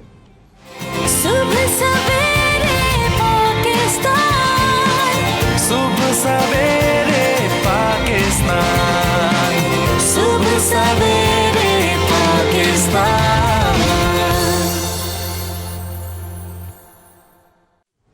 वेलकम बैक जी, सुबह सवेरे पाकिस्तान में एक मरतबा फिर खुशामदीद। प्रोग्राम के आगाज़ में हमने आपसे एक सवाल पूछा था, वो हमारा आज का सर्वे है, और सर्वे का सवाल हम आपको दोबारा बता देते हैं ताकि याद दहानी हो जाए, रिमाइंडर हो जाए, और सवालों के जवाबात आप देने के लिए हमारे सोशल मीडिया का रुख करें। तो सवाल क्या था जी, वो हम आपको स्क्रीन पर दिखाते हैं। सवाल था कि क्या आर्टिफिशियल इंटेलिजेंस दुनिया के लिए फ़ायदेमंद है या नहीं। इसके दो ऑप्शन है, हाँ या नहीं। आपके ख्याल में क्या है, हाँ या नहीं? सवाल दोबारा रिपीट करें। क्या आर्टिफिशियल इंटेलिजेंस दुनिया होनी चाहिए, बिल्कुल बिल्कुल है या नहीं? हाँ, बिल्कुल फायदेमंद है, बिल्कुल। शिफा का ओपिनियन है हाँ, और मेरा तो मिला जुला रुझान है। वैसे एक अजीब कंफ्यूजन है वो तो फिर आप आगे आप एक्सप्लेनेशन मांगे तो वो तो सब है ना। हाँ, या तो फायदेमंद है या नुकसानदेह है, वो तो आपके इस्तेमाल पे है। हाँ, लेकिन छुरी खरबूजे पे गिरे या खरबूजा छुरी पे गिरे, नुकसान खरबूजे का ही होता है, ये भी एक मामला है। वो अब खरबूजे का ही प्रॉब्लम है। तो खरबूजा वो जो है वो इंसानों ने तरक्की भी तो की है ना। अगर बिल्कुल ये टेक्नोलॉजी ना होती तो ना ये जहाज होते, ना ये टीवी होता, ना हम वर्चुअली बैठ के आपके घरों तक रसाई हासिल करते। बिल्कुल, तो बहुत सारी चीजें ऐसी हैं जो कि हुई हैं, और उस टीवी पर अच्छी चीजें भी आती हैं, टीवी पर बुरी चीजें भी आती हैं। रिमोट है आपके हाथ में, आपके पास है, और दिमाग में कुछ मवाद भी हो गए यकीनन। वो जरा कम है थोड़ा सा मेरे पास, उसको छोड़ दे। रिमोट पे मैं भरोसा कर लेता हूँ, लेकिन वो सवाल स्क्रीन पे आ गया, हमने दिखा दिया। हाँ बिल्कुल, हाँ, या हमने कर दिखाना है अभी। अच्छा, चलें ठीक है, कोई तो बात ये हमारा नहीं। सवाल है, आपको सोशल मीडिया के हमारे पेजेस पे मिलेगा, और आपने बताना है हमें इसका जवाब सिलेक्ट करके कि आपके ख्याल में फायदेमंद है या नहीं। और प्रोग्राम के आखिर में हम बताते हैं आपको कि पब्लिक की राय किस तरफ जा रही है। बिल्कुल ठीक है। अच्छा, अब एक और चीज़ की तरफ, क्रिप्टो करेंसी क्या फ़ायदेमंद है या नुकसानदेह है, ये भी एक बड़ा सवाल बनता है, क्योंकि उसकी वजह क्या है कि क्रिप्टो करेंसी जो है वो इस वक्त बहुत सारे लोग उसमें काम करते हैं, और उसके कोई बाकायदा कवानीन नहीं है, और उसकी वजह से बहुत सारे स्कैम्स भी होते हैं। बहुत सारे इदारे जो हैं वो बिल्कुल यूँ कह लें कि बैंकरप्ट भी हो जाते हैं। अभी कुछ अर्सा पहले बैंकरप्ट हुआ था एक इदारा। तो उसके हवाले से अब हुआ ये है कि यूरोपीय यूनियन के जो रुकन ममालिक हैं, उन्होंने दुनिया के पहले जामे क्रिप्टो करेंसी के कवानीन की मंजूरी दे दी है। ब्रसल्स में यूरोपियन यूनियन के जो फाइनेंस मिनिस्टर्स थे, उनके इजलास में इन कवानीन की मंजूरी हुई है, और मुसव्वरे को यूरोपीय यूनियन की पार्लियामेंट में भेजा गया था, जहाँ पर उसे मंजूरी के बाद 2024 से ये कवानीन लागू होने का इम्कान है। और स्वीडन की वज़ीर ख़जाना जो है एलिज़ाबेथ स्वैंटेसन, उनका कहना यह था कि क्रिप्टो एक्सचेंज फर्म FTX वो दिवालिया हुई थी कुछ अर्सा पहले, हमने आपको खबर भी दी थी। उसके बाद क्रिप्टो के लिए फ़ौरी कवायद व ज़वाबित तय करने की ज़रूरत को शिद्दत से महसूस किया गया, और उसके बाद क्रिप्टो करेंसी के जो मनी लॉन्ड्रिंग, टेरर फाइनेंसिंग और किसी भी गलत इस्तेमाल को रोकने के लिए यूरोपीय यूनियन जो है वो क्रिप्टो करेंसी की रेगुलेट करने की कोशिश में लगा, और फिर अब ये जो लॉज आए हैं ये उनकी कोशिश का नतीजा है। अच्छा, कवानीन के मुताबिक यूरोपीय यूनियन के 27 ममालिक के ब्लॉक से लाइसेंस लेने के लिए क्रिप्टो करेंसी जारी करने वाली जो फर्म है उसको क्रिप्टो असासों और तजारत को तहफ़्फ़ुज़ फराहम करने के साथ असासों को टोकनाइज करना और वैल्यू को मुस्तहकम रखना होगा। फ्लक्चुएशन बड़ी होती है उसके अंदर, और उसकी वजह से बहुत सारे लोगों का लॉस हो जाता है। अच्छा, फिर जो अगर हम मज़ीद बात करें कि वज़राए ख़जाना इजलास में टैक्स चोरी और मनी लॉन्ड्रिंग के लिए क्रिप्टो असासाजात की आसान जो ट्रांजैक्शन है उसको रोकने और ट्रेस करने की तजावीज़ भी जो हैं उस पर भी इत्तेफाक किया गया था, और नए क़वानीन के तहत जनवरी 2026 से सर्विस प्रोवाइडर्स क्रिप्टो असासाजात अरसाल और वसूल करने वालों के जो नाम है महफूज रखने के पाबंद होंगे। यानी डेटा जो है वो सारा जो लोग इसमें ट्रेड करेंगे उनका डेटा भी सारा मौजूद होगा उस कंपनी के पास, ताकि ये ना हो कि पता ही ना चले, ट्रेसेबल ही ना हो कि भाई ये कहाँ से आया कहाँ गया, किसी को नहीं पता। बिल्कुल। अच्छा, अब नए कवानीन में यूरोपीय यूनियन के जो रुकन ममालिक हैं उनके एक दूसरे से ताउन का तरीक़ाकार भी वाज़ेह किया गया है कि क्रिप्टो असासाजात की जो ट्रांजैक्शन है, टैक्स और एक्सचेंज के मामलात पर रुकन ममालिक किस तरीके से एक दूसरे से ताउन करने के पाबंद होंगे।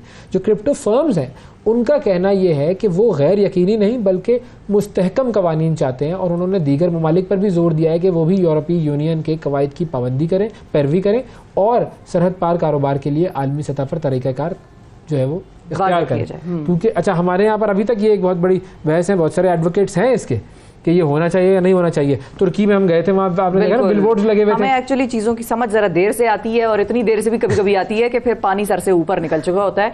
यही हाल हम देखें तो अपना AI की टेक्नोलॉजी, या वैसे अगर हम देखें कि टेक्नोलॉजी में हमारे साथ वाले ममालिक कहाँ चले गए और हम कहाँ के कहाँ रह गए। AI की पॉलिसी दी है अभी अमीनुल हक साहब ने। हाँ, AI की पॉलिसी दी है, बिल्कुल।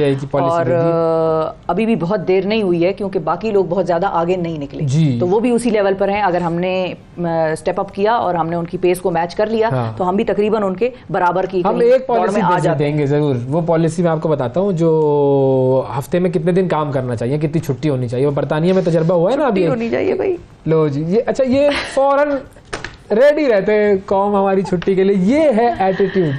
अभी ये तो मैं अपने प्रोड्यूसर का बता रही थी, अभी उन्होंने आपसे कान में छुट्टी मांगी है ना, तो मैं उनका कह रही थी कि भाई वो इसी तरह कुछ करके पीछे से कह रहे थे छुट्टी चाहिए। बरतानिया में एक तजर्बा किया गया था, उसमें मुलाजिमीन को हफ्ते में 3 छुट्टियां दी गई ताकि उनकी कारकर्दगी में फ़र्क को जांचा जा सके। अच्छा। और गुज़िश्ता बरस भी हमने आपको बताया था बरतानिया की 61 कंपनियों ने यह तजर्बा किया था, तो उसके बड़े पॉजिटिव नतीजे आए थे। और एक कंपनी के मालिक ने बताया कि हफ्ते में 3 छुट्टियां मिलने पर उनकी मुलाजिमीन की कारकर्दगी में हैरत अंगेज इजाफा हुआ है। पूरी दिलजमई के साथ वो काम करते रहते हैं और बड़ा ज़बरदस्त हो गया। फिर उसके बाद 61 में से 56 कंपनियों ने हफ्ते में 3 छुट्टियां मुस्तकिल कर दी हैं। अब भाई ये देखें, ये है कमाल चीज कि अब ये काम और अभी तक। और देखें फिर वही बात कि हम जब समझ में कह रहे थे ना, समझ आते आते बड़ा वक्त लग जाता है, पानी निकल जाता है। हम अभी भी वो 2 और 1 की डिबेट में पड़े हुए थे। अभी तो हमने 1 भी कर दी थी, मतलब 1 छुट्टी करके 6 दिन का काम का हफ्ता बना दिया था, फिर उसको रिवर्स किया गया, फिर किसी सूबे में वो हो गया था, फिर किसी सूबे में नहीं हुआ, फिर उसको रिवर्स किया गया। तो बैलेंस की ऐसी की तैसी हो जाती है। हाँ, मतलब आते साथ ही हर हुकूमत का भाई जरा बैठे 10 दिन ले लें, जरा पावर में आने के बाद जरा सोचें, कमेटियां बनाएं, एक्सपर्ट्स के मशवरे लें, उसके बाद ऐलानात करें, जरा रिसर्च कर लें। आते साथ ही ये भी कर दो 10% इजाफा तनख्वाहों में, फिर वो हर चीज रिवर्स हो गई। वो तो खैर हमने हालिया दौर में ही देखी है, वो ज्यादा पीछे जाने की हमें जरूरत नहीं है। लेकिन थोड़ा सा हर हुकूमत के लिए, ये सब कहते थे वो 100 डेज का उनका भी था, उनको भी आके जरा देखना चाहिए था। 100 डेज में तो वो पहली दफा गवर्नमेंट में आ रहे हैं, उनको समझ ही अभी आनी थी 100 डेज में कि किस इदारे में क्या हो रहा है और कितने हद तक बेहतरी आ सकती है और कैसे। Don't be emotional, be practical. ठीक है जी। एंड प्रॉमिस लेस, डिलीवर मोर। कम, बिल्कुल। ये प्रॉमिसेस तो इलेक्शन होंगे तो करेंगे हमारे सियासतदान प्रॉमिसेस, और फिर देखते हैं वो क्या डिलीवर कर पाते हैं, क्या डिलीवर नहीं कर पाते। सियासत की सूरत हाल बड़ी गंभीर है। और इस गंभीर सूरत हाल में आप देखें, आपको बहुत कुछ नजर आ रहा है। इन तमाम चीज़ों को अगर आप देखें तो इदारों की माजाराई है, इलेक्शन होना और ना होना की डिबेट है, मुज़ाकरात की दोबारा बात छिड़ना है, वो तकरीबन पता नहीं होंगे नहीं होंगे, लेकिन बात का इंदिया हर तरफ से, मुख्तलिफ इदारों की तरफ से ये आया है सामने। पाकिस्तान के बड़े सीनियर सहाफ़ी हैं जी सुहेल वड़ाइद साहब, उनसे हम बात करते हैं और ज़रा तज्जिया लेते हैं कि वो आजकल के जो सियासी मामलात हैं उनको किस तरह देख रहे हैं। बड़ी गहरी नज़र है उनकी। तो अस्सलाम वालेकुम सुहेल साहब। वालेकुम जी सर, बहुत शुक्रिया सर, आपने प्रोग्राम के लिए वक्त निकाला। सर वैसे तो मतलब ज़ाहिर है आपका तजर्बा जितना है इस सहाफ़त के मैदान में, आपने सियासत के सारे अदवार देखे हैं, उनको आपने बखूबी स्टडी किया है। तो अब इस वक्त के जो पॉलिटिकल हालात हैं उनको देखकर आपको क्या लगता है, ये हो क्या रहा है, क्या होने वाला है, कुछ समझ आ रहा है आपको? वैस मंगल वाला साहब, बात यह है कि वाकई कई हमने सियासत के अदवार देखे हैं, लेकिन हमेशा एक अल्टरनेट होता है, एक कहीं ना कहीं रास्ता नज़र आ रहा होता है। चाहे जितनी भी अंधेरी रात हो उसमें एक रास्ता नज़र आता है। लेकिन इस दफ़ा जो क्राइसिस है उसमें कोई रास्ता नज़र नहीं आता। सबसे बुरी बात यह है कोई अल्टरनेट नज़र नहीं आता कि भाई अगर ये नहीं हो रहा तो ये कर लें। तो इस वक्त जो है अंधेरे में कुछ सुझाई नहीं दे रहा, इसीलिए ये सबसे बड़ा क्राइसिस है। इकनॉमिक क्राइसिस है, पॉलिटिकल क्राइसिस है, जुडिशल क्राइसिस है, कॉन्स्टिट्यूशनल क्राइसिस है, पार्लियामेंट्री क्राइसिस है, इतने सारे क्राइसिस मिल गए हैं। इसलिए कोई हल जो है वो नज़र नहीं आ रहा। लेकिन बहरहाल अल्टीमेटली दुनिया की जो समझदार कौमें हैं वो बहस मुबाहिसा से, गुफ्तगू से, आपस में अंडरस्टैंडिंग से रास्ता निकालती हैं। हमें भी ऐसा रास्ता निकालना चाहिए और वो रास्ता बड़ा आसान है, 2 तरीक़ों से निकल सकता है कि इलेक्शन की डेट पे सारे मुत्तफिक हो जाएं। अब खान साहब को भी जल्दी तो इलेक्शन मिलने वाले नहीं हैं, अक्टूबर की डेट पे मुत्तफिक हो जाएं, तो अक्टूबर में इलेक्शन हो जाए तो सारा मामला साफ हो जाए। अच्छा, आपने अक्टूबर की बात की है वड़ाइच साहब, तो अक्टूबर में समझदार कौम है, समझदार कौमों पे मैं अपना कमेंट रिजर्व रखता हूँ जी। अच्छा, अक्टूबर में चीफ जस्टिस साहब जो हैं वो तब्दील हो जाएंगे, उनका टर्म जो है वो इख्तिताम पजीर हो जाएगा और भी तब्दीलियां होंगी, तो इस हवाले से खान साहब को और हुकूमत को आपको लगता है तहफ़्फ़ुज़ात हैं? जो जिसकी तरफ आपने इशारा किया है ये भी बात है, लेकिन सवाल यह है कि खान साहब के पास पॉपुलैरिटी है, इसलिए उन्हें इन तहफ़्फ़ुज़ात की ज़रूरत क्या है? उनको क्या फ़र्क पड़ता है कौन चीफ़ जस्टिस हो? चीफ़ जस्टिस कितना ख़िलाफ़ उनके चला जाएगा? तो मेरा ख्याल है कि लचक अब जो है वो खान साहब की तरफ से इसलिए नज़र आनी चाहिए कि उनसे कुछ गलतियां भी हो चुकी हैं। मसलन ये जो फ़ौजी इंस्टॉलेशंस पर पीटीआई ने हमला किया है, ये बहुत बड़ी गलती थी। ये तो फ़ौज से लड़ने वाली बात है और उनके मुखालिफ खुश हुए होंगे। सबसे ज़्यादा जो खुशी है उनके मुखालफों को हुई होगी कि पीटीआई फ़ौज से लड़ पड़ी और फ़ौज जो है वो पीटीआई से लड़ पड़ी। तो हमेशा जो सियासतदान होते हैं उनकी तो कोशिश ये होती है कि फ़ौज से बना के रखें ताकि फ़ौज से इक़्तिदार लेना है। आप उसी से लड़ पड़ेंगे तो आपको इक़्तिदार कैसे मिलेगा? तो मेरा ख्याल है खान साहब को अपनी पार्टी को दोबारा उसी तरह आर्मी फ्रेंडली बनाना चाहिए जैसे पहले थी। उनके नज़रियात भी फ़ौज से मिलते जुलते हैं, उनका कोई नज़रियाती इख्तलाफ भी नहीं है, तो फिर किस लिए लड़ाई?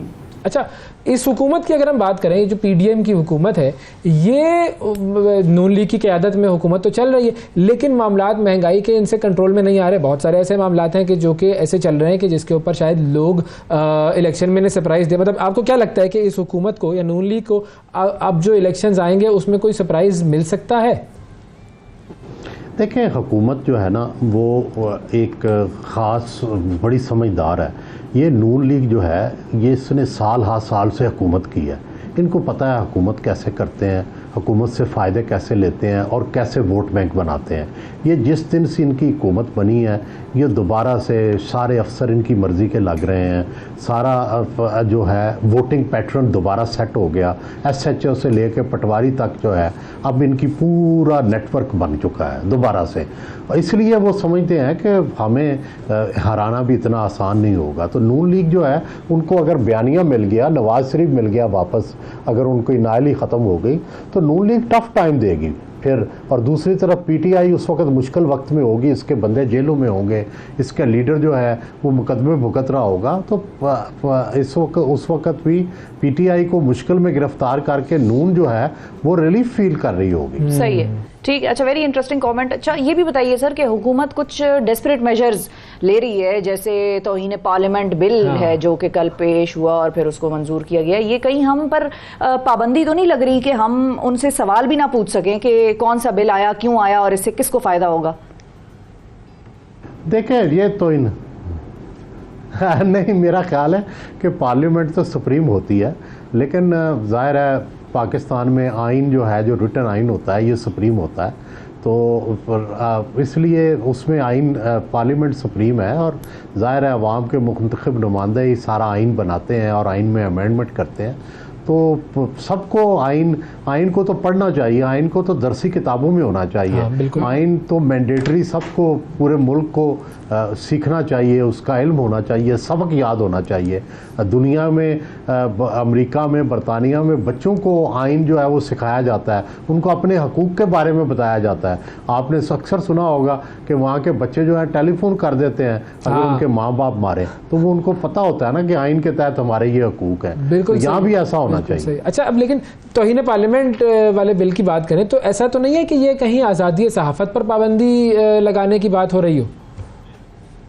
मेरा नहीं ख्याल कि ये जो पीडीएम की हुकूमत है ये तो ख़ुद जमहूरियत के रास्ते से बड़ी दफ़ा गुजरी है। इसमें पीपल्स पार्टी है, इसमें और जमहूरी जमातें हैं। तो मेरा ख्याल है कि अगर कोई ऐसी कोशिश हुई तो हम मज़ामत करेंगे। हम सारे लोग, चाहे कोई पीटीआई का हामी सहाफ़ी क्यों ना हो तो हम उसकी भी जो आज़ादी सहाफ़त है उसका तहफ़्फ़ुज़ करेंगे। हम सब इकट्ठे हैं और ज़ाहिर है हमें एहसास है कि सहाफ़त पर अगर पाबंदी लगी तो हम उसको रेजिस्ट करें। ठीक है सोहेल साहब, आपका एक बड़ा क्लियर मौक़िफ़ इस पे आ गया। लेकिन अब सहाफ़ियों की चूँकि आपने बात की है और हमने पिछले 1 साल से हमने ये देखा है कि मीडिया पे क्रैकडाउन एक तरह से हुआ तो है, सहाफ़ियों की FIR हम सब जानते हैं कि वो कहाँ कहाँ कैसे कैसे दर्ज हुई। लेकिन पूछना मैं आपसे ये चाहती हूँ कि सहाफ़ी होता कौन है? क्योंकि अब उस किसी सहाफ़ी के हवाले से अगर कोई कहे ना मजम्मत करनी है या करनी चाहिए तो लोग कहते हैं ये सहाफ़ी कहाँ है, ये तो यूट्यूबर है। हाँ। अब क्योंकि आजकल यूट्यूबर और सहाफ़ी ये दोनों एंटिटीज हैं जो मीडिया में नजर आ रही है। ये क्या है? हाँ, मेरा ख्याल है कि यूट्यूबर भी हमारा ही हिस्सा है, हमें उन्हें ओन करना चाहिए। वो भी अब हर बंदा सहाफ़ी बन गया तो आप उसको ओन करें। जिस तरह पहले हर बंदा जो है क्रिकेटर बन जाता है क्रिकेट के सीज़न में और क्रिकेट पे तबसरा करता है, और सियासत के सीज़न में हर कोई सियासतदान बन जाता है। तो आजकल मीडिया का दौर है, हर बंदा मीडिया मैन बन गया। तो उनको एक्सेप्ट करना चाहिए। वैसे हमारे यहाँ भेड़ चाल चलती रहती है। अच्छा, आपका एक इंटरव्यू में देख रहा था, उसमें आपने कुछ इनकलाब की बात की थी, वो क्या थी? मैंने ये कहा था देखें, या तो PTI ये करे कि इनकलाब ले आए मुल्क में, इतने उसके पास लोग हों कि भाई वो फौजी छोनियों को भी ज़ेरे गिरफ्त ले ले, सारे मुल्क को ले ले और इनकलाब ले आए। ईरान की तरह, रूस की तरह और दूसरी दुनिया में कई जगह इनकलाब आए हैं। जब इनकलाब नहीं लाना तो फिर आपने इलेक्शन के ज़रिए हुकूमत लेनी है। जब आप इनकलाब नहीं ला सकते, चंद हज़ार लोगों के ज़रिए आप एक बिल्डिंग तो तोड़ सकते हैं, किसी को आग तो लगा सकते हैं, लेकिन आप इक़्तिदार नहीं ले सकते। तो उसके लिए आपको इलेक्शन में जाना पड़ेगा, डील करनी पड़ेगी, मुज़ाकरात करने पड़ेंगे, CBMs करने पड़ेंगे और CBMs करके आपको फ़ौज को बहला फुसला के एस्टेब्लिशमेंट से बातचीत करके तब आप इक़्तिदार में आएंगे। यही तरीका भुट्टो साहब ने किया। नवाज़ शरीफ आए, वो फ़ौज के साथ मिल के आए, मोहतरमा बेनज़ीर भुट्टो आई। तो इस तरह ये सारी हमारी तारीख़ है। तो इस तारीख में कुछ मद्देनजर रखना सही है। बिल्कुल ठीक है। हाँ। अब जरा दूसरी तरफ आते हैं। एक तो हमने खास सियासत पे आपसे कर ली बात, लेकिन अब जरा आपसे मशवरे ले लें। आपके जो तजर्बा है उसका इस्तेमाल ज्यादा करें। और खान साहब को मशवरा क्या देंगे आप इस वक्त, इस सारी सूरत हाल को देखते हुए? मेरा मशवरा यही है कि CBMs करें फ़ौज के साथ। फ़ौज से लड़ के इक़्तिदार ले भी लें तो वो हुकूमत नहीं चलेगी। इसलिए उन्हें जो है अपनी पार्टी, जो उनके नज़रियात हैं वो पहले ही प्रो एस्टेब्लिशमेंट है, पहले ही उनके फ़ौज से नज़रियात मिलते हैं, तो दोबारा उसी तरह जगह चले जाएं और अपने ज़ाती इख्तलाफात ख़त्म करें। इतनी बड़ी पार्टी है, इतना बड़ा जमहूरी जो है वो काफ़िला है, तो इसको मुश्किल में न डालें। तो PDM को क्या मशवरा देंगे सर आप? PDM को मैं मशवरा दूंगा कि वो भी मुज़ाकरात की तरफ आएँ और मुज़ाकरात में आके जो है वो मामलात जो हैं उनको सुलझाने की कोशिश करें, मुल्क को एक पटड़ी पे चढ़ाएं। सही है। और आखिर में मरियम नवाज साहिबा को क्या मशवरा देंगे आप? वो सीरियसली पॉलिटिक्स करें, फुल टाइम पॉलिटिक्स करें और अपनी पार्टी को मुनज़्ज़म करें PTI के मुकाबले में। थैंक यू जी, बहुत शुक्रिया अदा करेंगे। सोहेल वड़ाई साहब हमारे साथ मौजूद थे और बुनियादी जो लुबे-लुबाब था वो ये था कि जी आपको बैठना है, बात करनी है, बिल्कुल टेबल पर आना है, सबको टेबल पर आना पड़ेगा। और इनके भी ख्याल में कि तहरीक इंसाफ ने कोई खूनी इनकलाब नहीं लाना। और तहरीक इंसाफ के चेयरमैन इमरान खान के हवाले से भी ये एक ट्वीट जो है वो क्लिप वो गर्दिश कर रहा है, जिसमें वो कह रहे हैं कि हमने वायलेंस की तरफ नहीं जाना, और अगर हम वायलेंस की तरफ कभी गए तो फिर वो सालों लग जाते हैं उस वायलेंट मॉब को कंट्रोल करने में, मुल्क को इंतशार की तरफ नहीं फैलाना। ये उनकी बड़े पुरानी एक वीडियो है जो कि चल रही है सोशल मीडिया पे, तो उन्होंने भी ये बात बारहा की है। बिल्कुल। अब चलते हैं जी बलोचिस्तान की तरफ। और बलोचिस्तान में बड़ा ज़बरदस्त काम हो रहा है, और वो काम क्या है? नेशनल गेम्स, कौमी खेलों का इनेकाद बलोचिस्तान में हो रहा है। अक्सा मीर साहिबा हमारी नुमाइंदा वहाँ पर मौजूद है, उनसे बात करते हैं। अस्सलाम वालेकुम अक्सा। सलाम, कैसे हैं आप लोग? ठीक ठाक है जी। अक्सा बताइए, कौमी खेलों की क्या सूरत हाल है? कौन कौन से गेम्स जो हैं वो अपने फाइनल मराहिल में आ चुके हैं? कौन कौन से नए चैंपियंस हम देख रहे हैं? जी बिल्कुल, जैसे कि सभी जानते हैं कि बलूचिस्तान में 19 साल बाद जो है ना वो नेशनल गेमों का एक बार फिर से इनेकाद किया गया है, और बलूचिस्तान मेज़बानी के लिए यहाँ पर बिल्कुल तैयार है। टीमों को यहाँ पर वेलकम किया जा रहा है। नेशनल गेम्स में हमने अब तक यहाँ पर देखा कि 32 मैचेस यहाँ पर होने हैं, और उनमें से कुछ मैचेस तो यहाँ पर खेले जा चुके हैं, और अब भी यहाँ पर जो मैचेस का सिलसिला है वो जारी है। जबकि इन 32 मैचों में से 4 मैच जो है ना वो कोयटा से बाहर खेले जाए जाएंगे। लाहौर, इस्लामाबाद, जेलम और कराची में कुछ मैच खेले जाएंगे। अब तक यहाँ पर सूरत हाल ऐसी है कि तमाम टीमों के दरमियान जो है ना वो सनसनीखेज़ मुकाबले देखने को मिल रहे हैं। जब बड़ा अच्छा लग रहा है कि बलूचिस्तान में खेलों का इनेकाद एक मरतबा फिर से हुआ है और रंगारंग ये प्रोग्राम यहाँ पर सज चुका है। मेला यहाँ पर सजा हुआ है, लोग बड़ी तादाद में आकर मैचों को देख रहे हैं। यहाँ पर लोग लुत्फ़अंदोज़ भी हो रहे हैं। गुज़िश्ता रोज़ हमने देखा कि यहाँ पर जो वुमेन क्रिकेट की जो खिलाड़ियाँ थीं और यहाँ पर वुमेन हॉकी मैचेस यहाँ पर खेले गए, जिसमें वापडा और पाकिस्तान आर्मी की टीमों ने बड़ी अच्छी परफॉर्मेंस दिखाई। सेमीफाइनल खेलते हुए उन्होंने ये फाइनल के लिए भी यहाँ पर क्वालिफाई कर लिया है। अब भी यहाँ पर फुटबॉल मैच चल रहा है जिसमें पाकिस्तान की जानिब से जो टीमें हैं वो यहाँ पर हिस्सा ले रही हैं। मुल्क भर से यहाँ पर 7,000 के करीब जो है ना खिलाड़ी यहाँ पर आए हैं और यहाँ पर मैचेस खेले जा रहे हैं। अब भी यहाँ पर वापडा की टीम जो है ना वो पुलिस की टीम के साथ मद्दे मुकाबिल है। अब तक वापडा की टीम जो है ना वो एक ही गोल कर सकी है। मजीद भी यहाँ पर खेलों का जो सिलसिला है वो जारी है। आज यहाँ पर बॉक्सिंग और दीगर जो खेल है जिनमें वॉलीबॉल है, फुटबॉल है, हॉकी है, कबड्डी है, इन तमाम मैचेस के जो है ना आज भी यहाँ पर शेड्यूल के मुताबिक मैच खेले जा रहे हैं। अब तक यही बताया जा रहा है कि 22 मई को यहाँ पर दूसरा मरहला खेलों का शुरू होगा, जिसकी बाकायदा तौर पर यहाँ पर एक तकरीब की जाएगी और कौमी मशल यहाँ पर रोशन की जाएगी। और ज़राए के मुताबिक ये बताया जा रहा है कि वज़ीर आज़म शहबाज शरीफ यहाँ पर हो सकता है कि वो आए, इस तकरीब का हिस्सा बने। खेलों के साथ साथ ख़ास तौर पर ये भी बताया जा रहा है कि नेशनल लेवल पे जो खेलने वाली वुमेन क्रिकेट की जो खिलाड़ियां हैं वो भी यहाँ पर 23 मई को आएगी। बाकायदा तौर पर यहाँ पर एक नुमाइशी मैच खेला जाएगा। इस वक्त भी यहाँ पर बड़ी तादाद में लोग आ रहे हैं, इन मैचों से लुत्फ़अंदोज़ हो रहे हैं। इस मरतबा जैसे कि हमने देखा कि बलूचिस्तान की हुकूमत खेलों में नेशनल रिकॉर्ड्स कोई बने हैं? बिल्कुल, हमने यही देखा और मैं पहले भी आपको से यही जिक्र कर चुकी हूँ कि सबसे ज़्यादा हमने देखा कि यहाँ पर पिछली मरतबा भी कहा यह जा रहा था कि 19 साल बाद इन खेलों का इनेकाद किया गया है। इससे पहले भी वापडा और आर्मी की टीमें वो यहाँ पर गोल्ड मेडलिस्ट बनी है और उनका रिकॉर्ड था। और अब भी जब हमने मैचेस देखे तो सबसे ज़्यादा जो है ना वो पाकिस्तान आर्मी, नेवी और वापडा और जो पंजाब की टीमें हैं वो पहली पोजीशन पर हैं, जबकि दूसरी पोजीशन पर आने के लिए जो दीगर टीमें हैं वो भी बड़ी कोशिश कर रहे हैं। और मैचेस का ये सिलसिला जो है ना बड़ी अच्छी तरीके से चल रहा है। ख़वातीन यहाँ पर ख़ास तौर पर उनके लिए जो मैचेस का इनेकाद किया गया है वो बहुत ज़्यादा खुश है, क्योंकि बलूचिस्तान में ऐसे था कि बहुत कम जो है ना मैचेस वो देखने के लिए मिलते थे और खेलों की सरगर्मियाँ यहाँ पर ना होने के बराबर थी। लेकिन इस मरतबा बलूचिस्तान हुकूमत की जानिब से और सूबाई खेल जो खालिक हज़ारा है उनकी जानिब से, और वाकई बड़ा ज़बरदस्त बात है 19 साल के बाद नेशनल गेम्स हो रही हैं। बिल्कुल, जो कहते हैं ना revival of sports in Balochistan, बड़ा ज़रूरी है बलूचिस्तान के ऊपर तवज्जो देना, वहाँ पर इस तरह की एक्टिविटीज़ करना। वो गवादर का स्टेडियम वहाँ कितना ज़बरदस्त है क्रिकेट वाला, बिल्कुल पहाड़ों के दरमियान और वो बिल्कुल ऐसे जिस तरह से वो कटा हुआ हो पहाड़। जी बिल्कुल बिल्कुल, बहुत ही खूबसूरत जगह है। और इस खित्ते की खूबसूरती जब ऐसी एक्टिविटीज़ होती हैं तो वो तभी सामने आती है। बिल्कुल, वक्फा लेते हैं, वक्फे के बाद दोबारा हाजिर होंगे, हमारे साथ रहिएगा। सुबह सवेरे पाकिस्तान, सुबह सवेरे पाकिस्तान।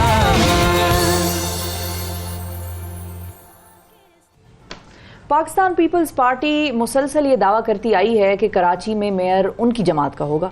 और गुज़िश्ता दिनों पाकिस्तान पीपल्स पार्टी कराची के सदर सईद गनी ने एक प्रेस कॉन्फ्रेंस में नंबर्स पूरे होने का दावा करते हुए ये कहा कि सिटी मेयर के लिए कौंसिल में 184 अराकीन का होना ज़रूरी है और 155 अराकीन हमारे होंगे।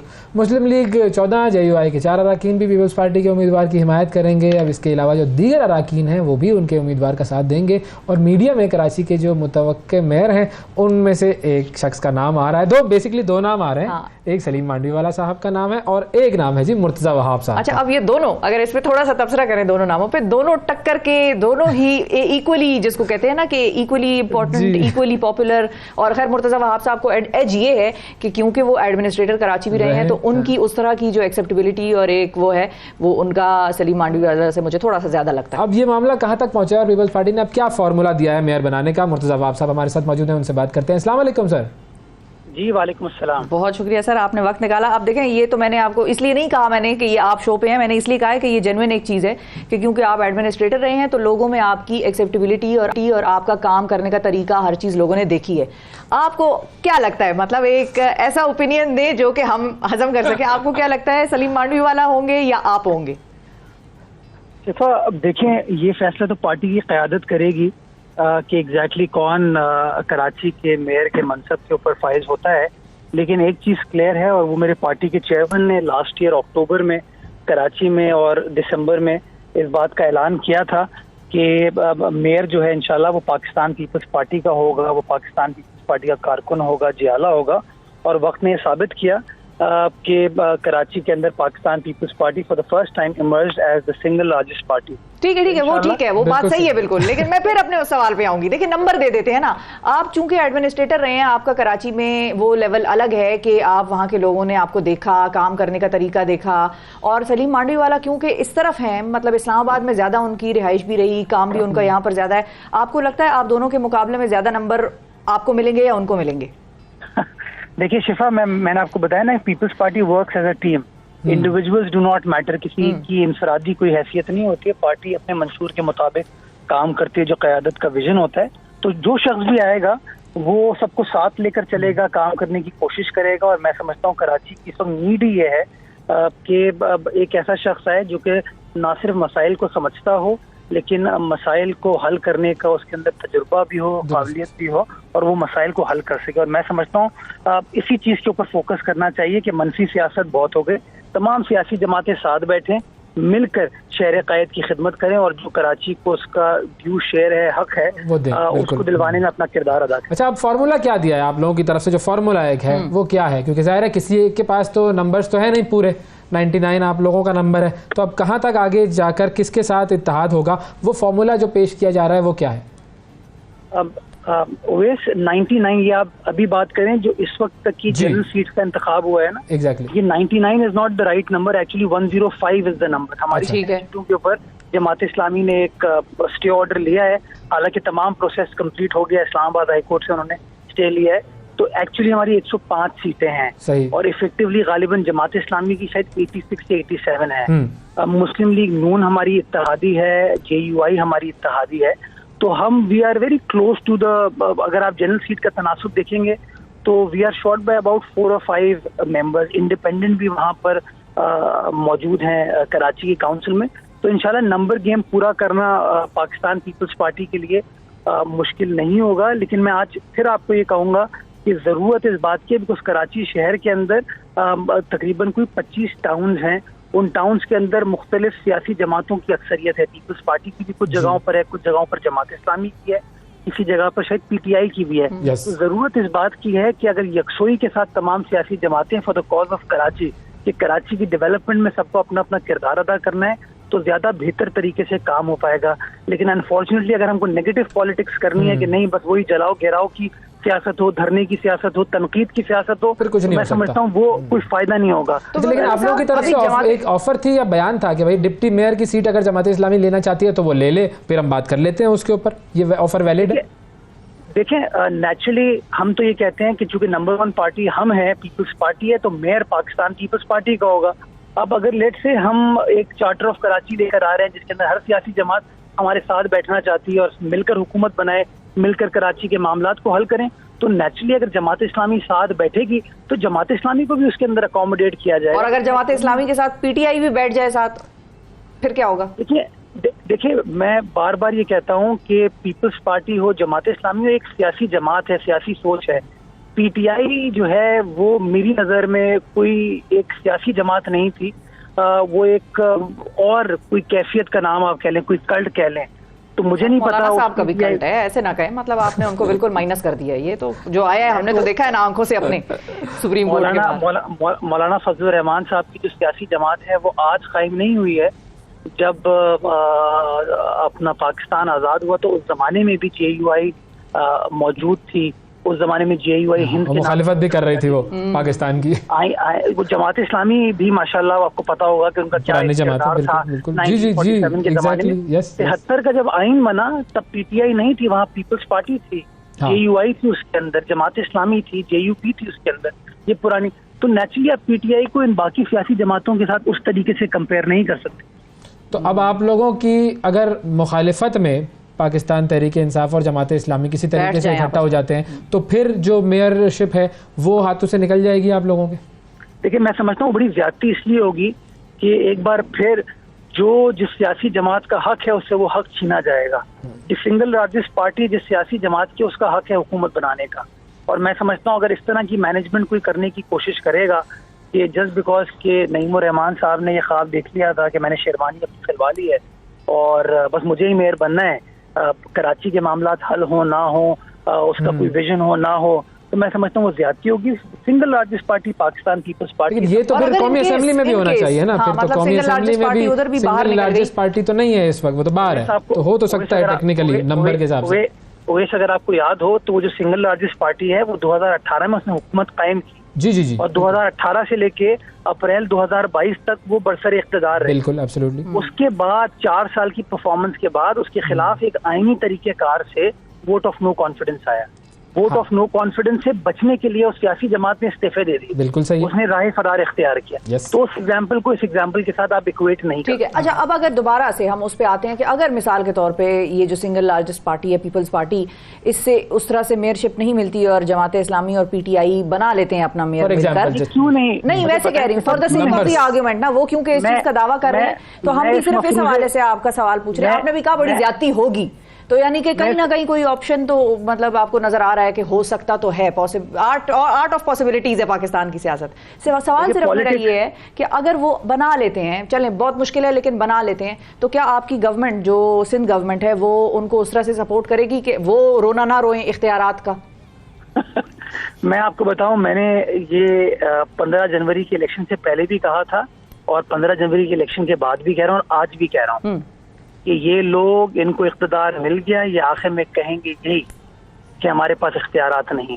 देखिए, जिस सियासी जमात ने आज इंतखाब लड़ा है उसने कवानीन को पढ़ के इंतखाब लड़ा है, उसको पता है उसके पास क्या इख्तियारात हैं, और मैं समझता हूँ कि उसको ये कमिट करना चाहिए कराची वालों के साथ कि वो इख्तिदार में आने के बाद ये रोना नहीं रोएगी कि हमारे पास इख्तियारात नहीं थे। उसने समझ बूझ के इसका कोई चार्टर साइन कराए कराची के मेयर से। देखिए, मैं कोई चार्टर होना चाहिए। मैं तो शिफा, मैं तो being a Karachiite, having been born in the city of Karachi, मुझे जब मौका मिला इस शहर के मामलात को लुक आफ्टर करने का, तो मैं तो कहीं इख्तियारात की बात नहीं की। वही वसीम अख्तर साहब वाला कानून था मेरे पास, लेकिन सिर्फ डिफरेंस ये था कि हम फील्ड में काम कर रहे थे, हमने काम करके दिखाया। और कराची एक बड़ा इंटरेस्टिंग शहर इसलिए है कि कराची शहर के अंदर लोकल गवर्नमेंट का भी स्कोप है, प्रोविंशियल गवर्नमेंट का भी स्कोप है और फेडरल गवर्नमेंट का भी स्कोप है, बिकॉज कॉस्मोपॉलिटन शहर है, आपका फाइनेंशियल इंडस्ट्रियल कैपिटल है। तो तीनों टीयर्स ऑफ गवर्नमेंट को मिलकर साथ काम करने की जरूरत है कराची के मामलात का सस्टेनेबल हल तलाश करने के लिए। और इसलिए जरूरत इस बात की है कि वो सियासी जमात कराची को लीड करे, जिसका प्रोविंशियल गवर्नमेंट में स्टेक हो, जिसका फेडरल गवर्नमेंट में स्टेक हो। और बिलावल साहब ने ये बात इलेक्शन से पहले की थी, कराची वालों ने इस बयानिए के ऊपर उनको वोट दिया और इंशाल्लाह जिस बयानिए पे हमको वोट मिला है उस पे हम डिलीवर करके आपको परफॉर्म करके दिखाएंगे। थैंक यू जी। मुर्तज़ा आप साहब हमारे साथ मौजूद थे। नाजरीन, वक्फा लेते हैं, वक्फे के बाद दोबारा हाजिर होंगे। सुबह सवेरे पाकिस्तान।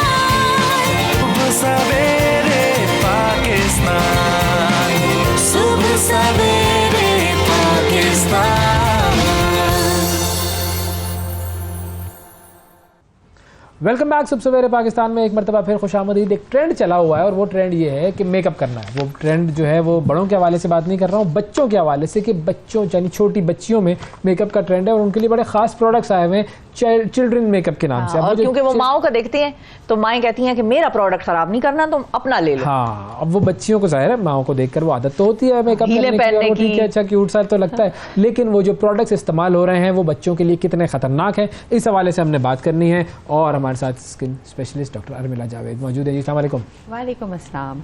बहुत प्यारा टॉपिक है ना, बच्चे भी प्यारे होते हैं, प्यारा और बहुत क्यूट टॉपिक है, लेकिन awareness wise it's a very important topic. तो ये बच्चों में मेकअप की जरूरत क्यों होती है? चले सबसे पहले तो ये बता दें, बच्चे खूबसूरत नेचुरली होते हैं? बच्चे तो खूबसूरत होते हैं, लेकिन देखिए जो बच्चियां होती है ना अपनी पेरेंट्स को, अम्मी को देख के वो इमिटेट करना चाहती है कि हमने भी ऐसे हील पहननी है, हमने भी दुपट्टा लेना है, हमने भी वो ज्वेलरी पहननी है, बैग पकड़ना है। तो बच्चों की बहुत सी चीजें ऐसी अवेलेबल हैं, लेकिन जब जहाँ मेकअप की बात आती है तो शिफा ने बिल्कुल सही कहा है कि वो जो मदर्स होती हैं वो कहती हैं हमारा मेकअप तो बहुत एक्सपेंसिव है, क्यों खराब करें, तो बच्चों को उनकी प्रोडक्ट्स लेके दे दें। और वो समझते हैं कि बच्चों की वो प्रोडक्ट सेफ है, क्योंकि जाहिर है अब एक बच्चे के लिए वो प्रोडक्ट बनी हुई है तो माएँ तो ये समझेंगी कि ये सेफ चीज़ है, लेकिन अनफॉर्चुनेटली उसके अंदर बहुत चीज़ें ऐसी डली होती हैं जो सेफ नहीं होती हैं। मसलन उसके अंदर जैसा कलर करने के लिए जो कलरिंग एजेंट्स डाले होते हैं वो इतने सेफ नहीं होते हैं, बहुत से जो पाउडर्स डले होते हैं वो सेफ नहीं होते, उसके अंदर एस्बेस्टॉस की कंटेमिनेशन होती है।